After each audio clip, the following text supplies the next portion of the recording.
ಆಲಯಂ ಕರುಣಾಲಯಂ ಶ್ರುತಿಸ್ಮೃತಿಪುರಾಣಾನಾಂ ಆಲಯಂ ಕರುಣಾಲಯಂ ನಮಾಮಿ ಭಗವತ್ಪಾದಂ ಶಂಕರಂ ಲೋಕಶಂಕರಂ ಶಂಕರಂ ಲೋಕಶಂಕರಂ. ಸದ್ಗುರುಂ ಸಚ್ಚಿದಾನಂದಂ ಸರ್ವವೇದಾಂತ ಭಾಸ್ಕರಂ ಸದ್ಗುರುಂ ಸಚ್ಚಿದಾನಂದಂ ಸರ್ವವೇದಾಂತ ಭಾಸ್ಕರಂ ಸರ್ವದೇವಂ ಸರ್ವತೀರ್ಥಂ ಸರ್ವದಾ ಪ್ರಣಮಾಮ್ಯಹಂ ಸರ್ವದಾ ಪ್ರಣಮಾಮ್ಯಹಂ. ಆಚಾರ್ಯರ ಪಾದಕಮಲಗಳಿಗೆ ವಂದಿಸ್ತಾ ಸದ್ಗುರುಗಳನ್ನು ಸ್ಮರಿಸ್ತಾ ಇಂದಿನ ಪ್ರವಚನವನ್ನು ಮುಂದುವರಿಸೋಣ. ನಿನ್ನೆ ಲೋಕದೃಷ್ಟಿ ಮತ್ತು ಶಾಸ್ತ್ರದೃಷ್ಟಿ ಇದೆರಡಕ್ಕೂ ಇರತಕ್ಕಂಥ ವ್ಯತ್ಯಾಸ ಏನು ಅಂತಕ್ಕಂಥ ವಿಷಯವನ್ನು ಗಮನಿಸಿ ಅಲ್ಲಿಗೆ ನಿಲ್ಲಿಸ್ಕೊಂಡಿದ್ವಿ. ಲೋಕದೃಷ್ಟಿಗೂ ಶಾಸ್ತ್ರದೃಷ್ಟಿಗೂ 4 ಮುಖ್ಯವಾಗಿರ್ತಕ್ಕಂಥ ವ್ಯತ್ಯಾಸವನ್ನು ನಾವು ನೋಡಿದ್ವಿ. ಲೋಕದೃಷ್ಟಿ ಅಂತಕ್ಕಂಥದ್ರಲ್ಲಿ ಅದು ದೂರವಾಗಿರ್ತಕ್ಕಂಥ ದೃಷ್ಟಿ, ಶಾಸ್ತ್ರದೃಷ್ಟಿ ಅಂತಕ್ಕಂಥದ್ದು ಹತ್ತಿರದಿಂದ ನೋಡಬೇಕಾಗಿದ್ದು ಅಂತಕ್ಕಂಥ ಮೊದಲನೇ ವ್ಯತ್ಯಾಸವನ್ನು, ಅದು ಸ್ಥೂಲವಾಗಿರ್ತಕ್ಕಂಥದ್ದು ಶಾಸ್ತ್ರದೃಷ್ಟಿ ಅಂತಕ್ಕಂಥದ್ದು, ಸೂಕ್ಷ್ಮವಾಗಿರ್ತಕ್ಕಂಥ ದೃಷ್ಟಿ ಅದು ಎರಡನೆಯ ವ್ಯತ್ಯಾಸ. ಇದು ದೋಷಪೂರ್ಣವಾಗಿರ್ತಕ್ಕಂಥ ದೃಷ್ಟಿ, ಶಾಸ್ತ್ರದೃಷ್ಟಿಯಲ್ಲಿ ದೋಷ ಅಂತಕ್ಕಂಥದ್ದು ಇಲ್ಲ ಅಂತಕ್ಕಂಥ ಮೂರನೆಯ ವ್ಯತ್ಯಾಸವನ್ನು, ಆನಂತರ ಆ ಒಂದು ದೃಷ್ಟಿ ಅಂತಕ್ಕಂಥದ್ದು ಈ ಸುಖ ದುಃಖಗಳನ್ನು ತೋರಿಸ್ತಕ್ಕಂಥ ಯಾವ ಒಂದು ಇಹಲೋಕದ ವ್ಯಾಪಾರ ವ್ಯವಹಾರ ಏನಿದೆ ಅದಕ್ಕೆ ಸಂಬಂಧಪಟ್ಟಂಥ ಈ ಒಂದು ದೃಷ್ಟಿ ಅಂತಕ್ಕಂಥದ್ದು 4ನೆಯ ದೃಷ್ಟಿ ಅಂತಕ್ಕಂಥದ್ದನ್ನು, ಈ 4 ದೃಷ್ಟಿಯನ್ನು ನಾವು ಇರ್ತಕ್ಕಂಥ ವ್ಯತ್ಯಾಸವನ್ನು ನೋಡಿದ್ವಿ. ಈ ವ್ಯತ್ಯಾಸ ಅಂತಕ್ಕಂಥದ್ದನ್ನು ಶಾಸ್ತ್ರದೃಷ್ಟಿಯಲ್ಲಿ ಇಲ್ಲ ಅಂತಕ್ಕಂಥದ್ದನ್ನು ಕೂಡ ನಾವು ಲೋಕದೃಷ್ಟಿಯಿಂದ ಯಾವ ಅನಾಹುತ ಉಂಟಾಗುತ್ತೆ, ಶಾಸ್ತ್ರದೃಷ್ಟಿಯಿಂದ ಯಾವ ಅನುಕೂಲತೆಗಳು ಉಂಟಾಗುತ್ತೆ, ಎರಡನ್ನೂ ಕೂಡ ಈ ನಿರ್ಮಲವಾಗಿರ್ತಕ್ಕಂಥ ದೃಷ್ಟಿ ಅಂತಕ್ಕಂಥದ್ದು, ಪಾಕ್ಷಿಕವಾಗಿರ್ತಕ್ಕಂಥ ದೃಷ್ಟಿ ಅಲ್ಲ ಅಂತಕ್ಕಂಥದ್ದು, ಈ 4 ನೋಡಿ ಇದಕ್ಕಿಂತ ಭಿನ್ನವಾಗಿರ್ತಕ್ಕಂಥ ದೃಷ್ಟಿಯನ್ನು ನಾವು ಬೆಳೆಸಿಕೊಳ್ಳಬೇಕು. ಈ ಒಂದು ದೃಷ್ಟಿಯಿಂದ, ಲೋಕದ ದೃಷ್ಟಿಯಿಂದ ನೋಡಿದಾಗ ನಮಗೆ ಹೊರಗಿನ ವಸ್ತುಗಳೇ ಚೆನ್ನಾಗಿ ಕಾಣಿಸುತ್ತೆ. ಈ ಒಂದು ದೃಷ್ಟಿಯಲ್ಲಿಯೂ ಕೂಡ ಹೊರಗಿನ ವಸ್ತು ಅಂತಕ್ಕಂಥದ್ದು ದೋಷಪೂರ್ಣವಾಗಿ ಕಾಣಬಹುದು, ಸೂಕ್ಷ್ಮವಾಗಿ ನೋಡಿದಾಗ ಹೊರಗಿನ ವಸ್ತು ಅಂತಕ್ಕಂಥದ್ದು ಇನ್ನೂ ಚೆನ್ನಾಗಿ ಕಾಣಬಹುದು. ಈ 4 ದೃಷ್ಟಿಗಳಲ್ಲಿಯೂ ಕೂಡ ಉತ್ತಮಪಡಿಸಿಕೊಂಡಷ್ಟು ನಮಗೆ ವ್ಯವಹಾರ ಅಂತಕ್ಕಂಥದ್ದು ಉತ್ತಮವಾಗುತ್ತೆ, ಅದರಲ್ಲಿ ಅನುಮಾನವೇನೂ ಇಲ್ಲ. ಆದರೆ ಎಷ್ಟೇ ಉತ್ತಮಪಡಿಸಿಕೊಂಡರೂ ಕೂಡ ಇದು ಶಾಸ್ತ್ರ ರೀತಿಯಾಗಿರ್ತಕ್ಕಂಥ ಆತ್ಮಸ್ವರೂಪವನ್ನು ಕಂಡುಕೊಳ್ಳೋದಕ್ಕೆ ಈ ದೃಷ್ಟಿ ನೀವು ಎಷ್ಟೇ ಉತ್ತಮಪಡಿಸಿಕೊಂಡ್ರೂ ಸಾಕಾಗೋದಿಲ್ಲ. ಅದನ್ನು ಸ್ವಾಮೀಜಿಯವರು ಮುಂದಕ್ಕೆ ಹೇಳ್ತಾ ಹೋಗ್ತಾರೆ. ಎಷ್ಟೇ ದೃಷ್ಟಿ ಅಂತಕ್ಕಂಥದ್ದು, ನಮ್ಮ ದೃಷ್ಟಿ ಅಂತಕ್ಕಂಥದ್ದು ಈ 4 ದೃಷ್ಟಿಯಿಂದ ನೋಡಿದಾಗ ಅದನ್ನು ನೀವು ಎಷ್ಟೇ ಹತ್ತಿರದಿಂದ, ಎಷ್ಟೇ ಸೂಕ್ಷ್ಮವಾಗಿ, ಎಷ್ಟೇ ತಪ್ಪಿಲ್ಲದ ಹಾಗೆ ಮಾಡಿಕೊಂಡು ಎಷ್ಟೇ ಪಾಕ್ಷಿಕವಲ್ಲದೆ ಪೂರ್ಣ ದೃಷ್ಟಿ ಅಂದುಕೊಂಡರೂ ಕೂಡ ಹೊರಗಿನ ಇಂದ್ರಿಯಗಳು ನಮಗೆ ಪರಮಾತ್ಮ ಸ್ವರೂಪವನ್ನು ತೋರಿಸೋದಕ್ಕೆ ಶಕ್ತವಾಗೋದಿಲ್ಲ. ಆದ್ದರಿಂದ ಈ ಒಂದು ದೃಷ್ಟಿ ಅಂತಕ್ಕಂಥದ್ದೇನಿದೆ, ಲೋಕದೃಷ್ಟಿ ಅಂತಕ್ಕಂಥದ್ದಕ್ಕೆ ತನ್ನದೇ ಆಗಿರ್ತಕ್ಕಂಥ ಒಂದು ಪರಿಮಿತಿ ಇದೆ. ಅದನ್ನು ಮೀರಿ ಅದು ಎಷ್ಟೇ ಸೂಕ್ಷ್ಮದರ್ಶಕವನ್ನು ತೆಗೆದುಕೊಂಡ್ರೆ ಇನ್ನೂ ಸೂಕ್ಷ್ಮವಾಗಿರ್ತಕ್ಕಂಥ ವಸ್ತುಗಳನ್ನು ತೋರಿಸಬಹುದು, ಆದರೆ ಅತೀಂದ್ರಿಯವಾಗಿರ್ತಕ್ಕಂಥ ವಸ್ತುವನ್ನು ಅದು ತೋರಿಸೋದಕ್ಕೆ ಸಾಧ್ಯ ಇಲ್ಲ. ಆದ್ದರಿಂದ ಲೋಕದೃಷ್ಟಿಗೆ ತನ್ನದೇ ಆಗಿರ್ತಕ್ಕಂಥ ಪರಿಮಿತಿ ಇದೆ, ಅದನ್ನು ಮೀರಿ ಅದು ತೋರಿಸೋದಕ್ಕೆ ಸಾಧ್ಯ ಇಲ್ಲ. ಆದ್ದರಿಂದ ಆ ಒಂದು ದೃಷ್ಟಿಯನ್ನು ಬಿಟ್ಟು ಪೂರ್ಣವಾಗಿ ಬೇರೆಯ ದೃಷ್ಟಿಯನ್ನೇ ಅವಲಂಬಿಸಬೇಕು. ಶಾಸ್ತ್ರದೃಷ್ಟಿ ಅಂತಕ್ಕಂಥದ್ದು ಲೋಕದೃಷ್ಟಿಗಿಂತ ಸಂಪೂರ್ಣ ಭಿನ್ನವಾಗಿರ್ತಕ್ಕಂಥದ್ದು.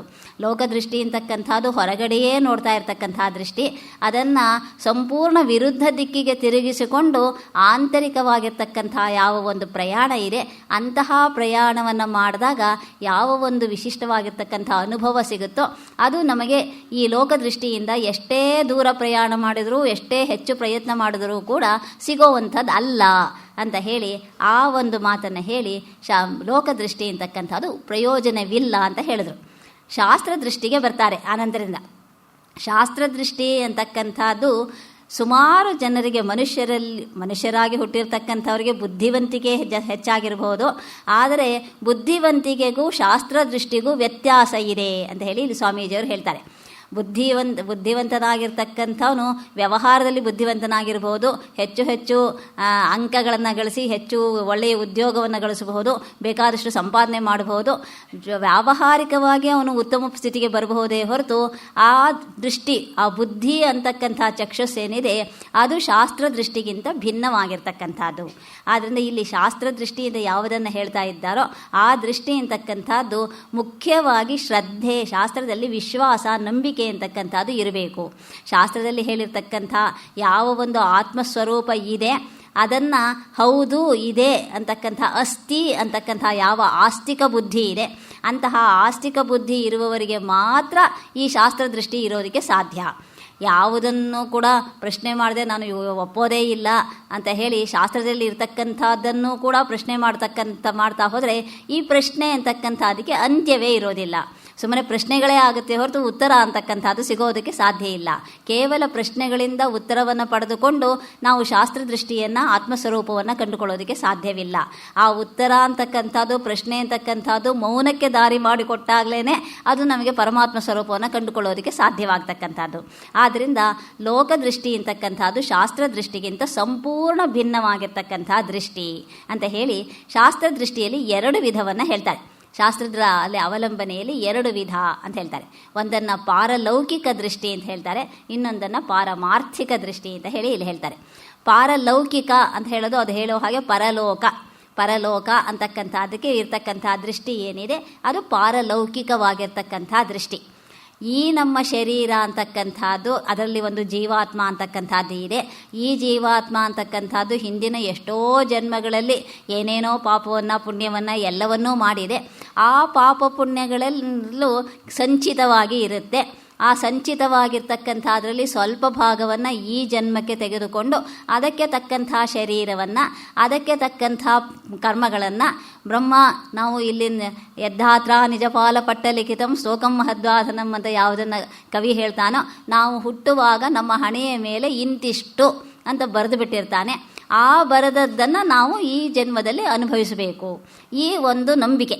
ಈ ನಂಬಿಕೆಗೆ ಆಧಾರ ಏನು ಅಂತಂದರೆ ಶಾಸ್ತ್ರವನ್ನು ನಂಬೋದೇ ಆಧಾರ. ಅದಕ್ಕೆ ಶಾಸ್ತ್ರದೃಷ್ಟಿ ಬೇಕು. ಈ ಒಂದು ನಂಬಿಕೆಗೆ ಯಾರೂ ಹಿಂದಿನ ಜನ್ಮಗಳನ್ನು ಯಾರೂ ನೋಡಿಲ್ಲ, ಮುಂದಿನ ಜನ್ಮಗಳನ್ನು ನೋಡೋದೂ ಇಲ್ಲ. ಆದರೆ ಈ ಒಂದು ನಂಬಿಕೆ ಏನಿದೆ, ಈ ನಂಬಿಕೆ ಅಂತಕ್ಕಂಥದ್ದು ಸಾಮಾಜಿಕ ದೃಷ್ಟಿಯಿಂದ ಅತ್ಯುತ್ತಮವಾಗಿರ್ತಕ್ಕಂಥದ್ದು. ಕರ್ಮ ಥಿಯರಿ ಅನ್ನೋದನ್ನು ಬಹಳ ಚೆನ್ನಾಗಿ ಕೃಷ್ಣಸ್ವಾಮಿ ಅಯ್ಯರ್ ಅವರು ತಮ್ಮ ಗ್ರಂಥದಲ್ಲಿ ವಿಸ್ತಾರವಾಗಿ 22 ಪ್ರಯೋಜನಗಳನ್ನು ಕೊಡ್ತಾರೆ ಕರ್ಮ ಥಿಯರಿಗೆ. ಅದರಲ್ಲಿ ಪ್ರಮುಖವಾಗಿರ್ತಕ್ಕಂಥದ್ದು ನಾವು ಮಾಡಿರ್ತಕ್ಕಂಥ ಪಾಪವೇ ಆಗಲಿ ಪುಣ್ಯವೇ ಆಗಲಿ ಅದನ್ನು ನಾವೇ ಅನುಭವಿಸಬೇಕು ಅಂತಕ್ಕಂಥದ್ದಿದೆಯಲ್ಲ, ಆ ಒಂದು ಭಾವನೆ ಅಂತಕ್ಕಂಥದ್ದು, ಆ ದೃಷ್ಟಿ ಮನಸ್ಸಿನಲ್ಲಿದ್ದರೆ ನಾವು ಪಾಪವನ್ನು ಮಾಡೋದಕ್ಕೆ ಹಿಂಜರಿತೀವಿ. ಹಾಗೆಯೇ ಪುಣ್ಯವನ್ನು ಮಾಡೋದಕ್ಕೆ ಉತ್ಸಾಹವನ್ನು ತಿಳಿತೀವಿ. ಆ ಒಂದು ದೃಷ್ಟಿ ಅಂತಕ್ಕಂಥದ್ದು ಇಲ್ಲದೇ ಇದ್ದರೆ ಯಾರು ಪಾಪ ಮಾಡಿದ್ರು ಏನು ಪರವಾಗಿಲ್ಲ, ಪುಣ್ಯ ಮಾಡಿದ್ರು ಏನು ಪ್ರಯೋಜನವಿಲ್ಲ ಅಂತಂದರೆ ಯಾರೂ ಖಂಡಿತ ಪುಣ್ಯವನ್ನು ಮಾಡೋದಿಲ್ಲ. ಯಾರೋ ಕೂಡ ಜನರ ಸ್ವಭಾವ ಹೇಗೆ ಅಂತಂದರೆ ಅವರು ಪಾಪದ ಫಲವನ್ನು ಇಷ್ಟಪಡೋದಿಲ್ಲ, ಆದರೆ ಪಾಪವನ್ನು ಮಾಡೋದಕ್ಕೆ ಹಿಂಜರಿಯೋದಿಲ್ಲ ಅಂತ ಹೇಳಿ ಕವಿ ಹೇಳ್ತಾನೆ. ಹಾಗೇನೇ ಪುಣ್ಯ ಫಲಮಿಚ್ಛಂತಿ ಪುಣ್ಯಂ ನ ಕುರ್ವಂತಿ ಪ್ರಾಣಿದ ಅಂತ ಹೇಳಿ, ಪುಣ್ಯದ ಫಲ ಬೇಕು, ಆದರೆ ಪುಣ್ಯವನ್ನು ಮಾಡೋದಕ್ಕೆ ಅಷ್ಟೆಲ್ಲ ಕಷ್ಟಪಡೋದಕ್ಕೆ ನಮಗೆ ಬೆಳಗಿನ ಜಾವಕ್ಕೆ ಎದ್ದು ತಣ್ಣೀರಲ್ಲಿ ಸ್ನಾನ ಮಾಡಿ ದೇವಸ್ಥಾನಕ್ಕೆ ಹೋಗಿ ಪೂಜೆ ಮಾಡಿ ಎಲ್ಲವನ್ನು ಮಾಡುವಂದರೆ ಆಸೆ ಅದೆಲ್ಲ ಆಗೋದಿಲ್ಲ. ಅದರಿಂದ ಬರ್ತಕ್ಕಂಥ ಪುಣ್ಯವನ್ನು ಏನಾದರೂ ಹುಂಡಿಗೆ ದುಡ್ಡು ಹಾಕಿ ಕೊಂಡ್ಕೊಳ್ಳೋದಕ್ಕೆ ಆಗೋದಾದರೆ ಆವಾಗ ನಾವು ಧಾರಾಳವಾಗಿ ಹುಂಡಿಗೆ ದುಡ್ಡು ಹಾಕಿ ಕೊಂಡ್ಕೊಂಡ್ಬಿಡ್ತೀವಿ. ಆ ಒಂದು ಏನಿದೆ ಇದು ವ್ಯವಹಾರವಾಯಿತು. ಈ ವ್ಯಾವಹಾರಿಕ ದೃಷ್ಟಿಯಿಂದ ಪುಣ್ಯವನ್ನಾಗಲಿ ಪಾಪವನ್ನಾಗಲಿ ಪಡೆದುಕೊಳ್ಳೋದಕ್ಕಾಗಲಿ ಸಾಧ್ಯ ಇಲ್ಲ. ಆ ಒಂದು ಪಾಪ ಪುಣ್ಯ ಅಂತಕ್ಕಂಥದ್ದು ನಮ್ಮ ಹಿಂದೆಯೇ ಬರುತ್ತೆ. ನಾವು ಈ ದೇಹದಿಂದ ಈ ಜೀವ ಅಂತಕ್ಕಂಥದ್ದು ಉತ್ಕ್ರಾಂತವಾಗತಕ್ಕಂಥ ಸಂದರ್ಭದಲ್ಲಿ ಸೂಕ್ಷ್ಮವಾಗಿ ಈ ಒಂದು ಎಲ್ಲವೂ ಕೂಡ ಯಾವುದೂ ಕೂಡ ನಮ್ಮ ಹಿಂದೆ ಬರೋದಿಲ್ಲ. ಅಕ್ಕ ತಂಗಿ ಅಣ್ಣ ತಮ್ಮ ದೂರ ಹೋದರೆ ಕಡೆಯವರೆಗೂ ಬಾಳಿನಲ್ಲಿ ಧರ್ಮವೊಂದೇ ಆಸರೆ ಅಂತಕ್ಕಂಥ ಯಾವ ಒಂದು ಭಾವ ಇದೆ, ಆ ಧರ್ಮ ಅಂತಕ್ಕಂಥದ್ದು ನಮ್ಮನ್ನು ಅನುಸರಿಸುತ್ತೆ ಅಂತಕ್ಕಂಥ ದೃಷ್ಟಿ ಇದೆ. ಆ ಒಂದು ಧರ್ಮ ಅಂತಕ್ಕಂಥ ಪಾಪವಾಗಲಿ ಪುಣ್ಯಕ್ಕಾಗಲಿ ಅದಕ್ಕೆ ತಕ್ಕ ಹಾಗೆ ನಮಗೆ ಈ ಜನ್ಮದಲ್ಲಿ ಫಲ ಸಿಗುತ್ತೆ, ಹಾಗೆಯೇ ಮುಂದಿನ ಜನ್ಮ ಅಂತಕ್ಕಂಥದ್ದು ಸಿಕ್ಕುತ್ತೆ. ಆ ಜನ್ಮಾಂತರ ಮತ್ತು ಲೋಕಾಂತರ ಅಂಥೇಳಿ ಅಲ್ಲಿ ಎರಡು ವಿಭಾಗವಾಗಿರ್ತಕ್ಕಂಥ ಫಲವನ್ನು ಹೇಳ್ತಾರೆ. ನಮ್ಮ ಪಾಪ ಅಥವಾ ಪುಣ್ಯಕ್ಕೆ ತಕ್ಕ ಹಾಗೆ ನಮ್ಮ ಮುಂದಿನ ಜನ್ಮ ಅಂತಕ್ಕಂಥದ್ದು, ಪಾಪ ಹೆಚ್ಚಾಗಿದ್ದರೆ ತಿರ್ಯಕ್ ಜನ್ಮ, ಪ್ರಾಣಿಗಳ ಜನ್ಮ, ಇನ್ನೂ ಹೆಚ್ಚಾದರೆ ಸ್ಥಾವರ ಜನ್ಮ, ಹಾಗೆ ಬರ್ಬೋದು. ಹಾಗೆಯೇ ಪುಣ್ಯ ಅಂತಕ್ಕಂಥದ್ದು ಹೆಚ್ಚಾದರೆ ಮನುಷ್ಯ ಜನ್ಮವೇ ಮತ್ತೆ ಸಿಗಬಹುದು. ಅಥವಾ ಇನ್ನೂ ಉತ್ತಮವಾಗಿರ್ತಕ್ಕಂಥ ಮನುಷ್ಯರಲ್ಲಿಯೂ ಕೂಡ ಪರಮಾತ್ಮ ಹೇಳೋ ಹಾಗೆ ಶುಚೀನಾಂ ಶ್ರೀಮತಾಂ ಗೇಹೆ ಯೋಗಭ್ರಷ್ಟೋ ವಿಜಾಯತೆ, ಶುಚಿಯಾಗಿರ್ತಕ್ಕಂಥ ಶ್ರೀಮಂತರಾಗಿರ್ತಕ್ಕಂಥ ಅವರ ಮನೆಗಳಲ್ಲಿ ಜನ್ಮ ಸಿಗಬಹುದು. ಇನ್ನೂ ಉತ್ತಮವಾಗಿರ್ತಕ್ಕಂಥ ಫಲಗಳು ಅಂತಕ್ಕಂಥದ್ದು ಸಿಗಬಹುದು. ಅಥವಾ ಅದಕ್ಕಿಂತ ಇನ್ನೂ ಹೆಚ್ಚು ಪುಣ್ಯವನ್ನು ಮಾಡಿದರೆ ಸ್ವರ್ಗಲೋಕ ಪ್ರಾಪ್ತಿ, ಸ್ವರ್ಗಾದಿ ಲೋಕಗಳು, ಸ್ವರ್ಗಾದಿ ಹೇಳೋಣ 14 ಲೋಕಗಳು, ಬೇಕಾದಷ್ಟು ಲೋಕಗಳಿದೆ. ಆ ಲೋಕಗಳಲ್ಲಿ ಆ ಒಂದು ಪುಣ್ಯಫಲ ಮುಗಿಯುವವರೆಗೆ ನಾವು ಅದನ್ನು ಅನುಭವಿಸೋದಕ್ಕೆ ನಮಗೆ ಆಗ್ಬೋದು. ಇದು ಲೋಕಾಂತರದಲ್ಲಿ ಸಿಗತಕ್ಕಂಥ ಫಲ. ಈ ಲೋಕಾಂತರದಲ್ಲಿ ಸಿಗತಕ್ಕಂಥದ್ದು ಅಥವಾ ಜನ್ಮಾಂತರದಲ್ಲಿ ಸಿಗತಕ್ಕಂಥ ಫಲ ಏನಿದೆ, ಇದಕ್ಕೆ ಶಾಸ್ತ್ರವೇ ಪ್ರಮಾಣ.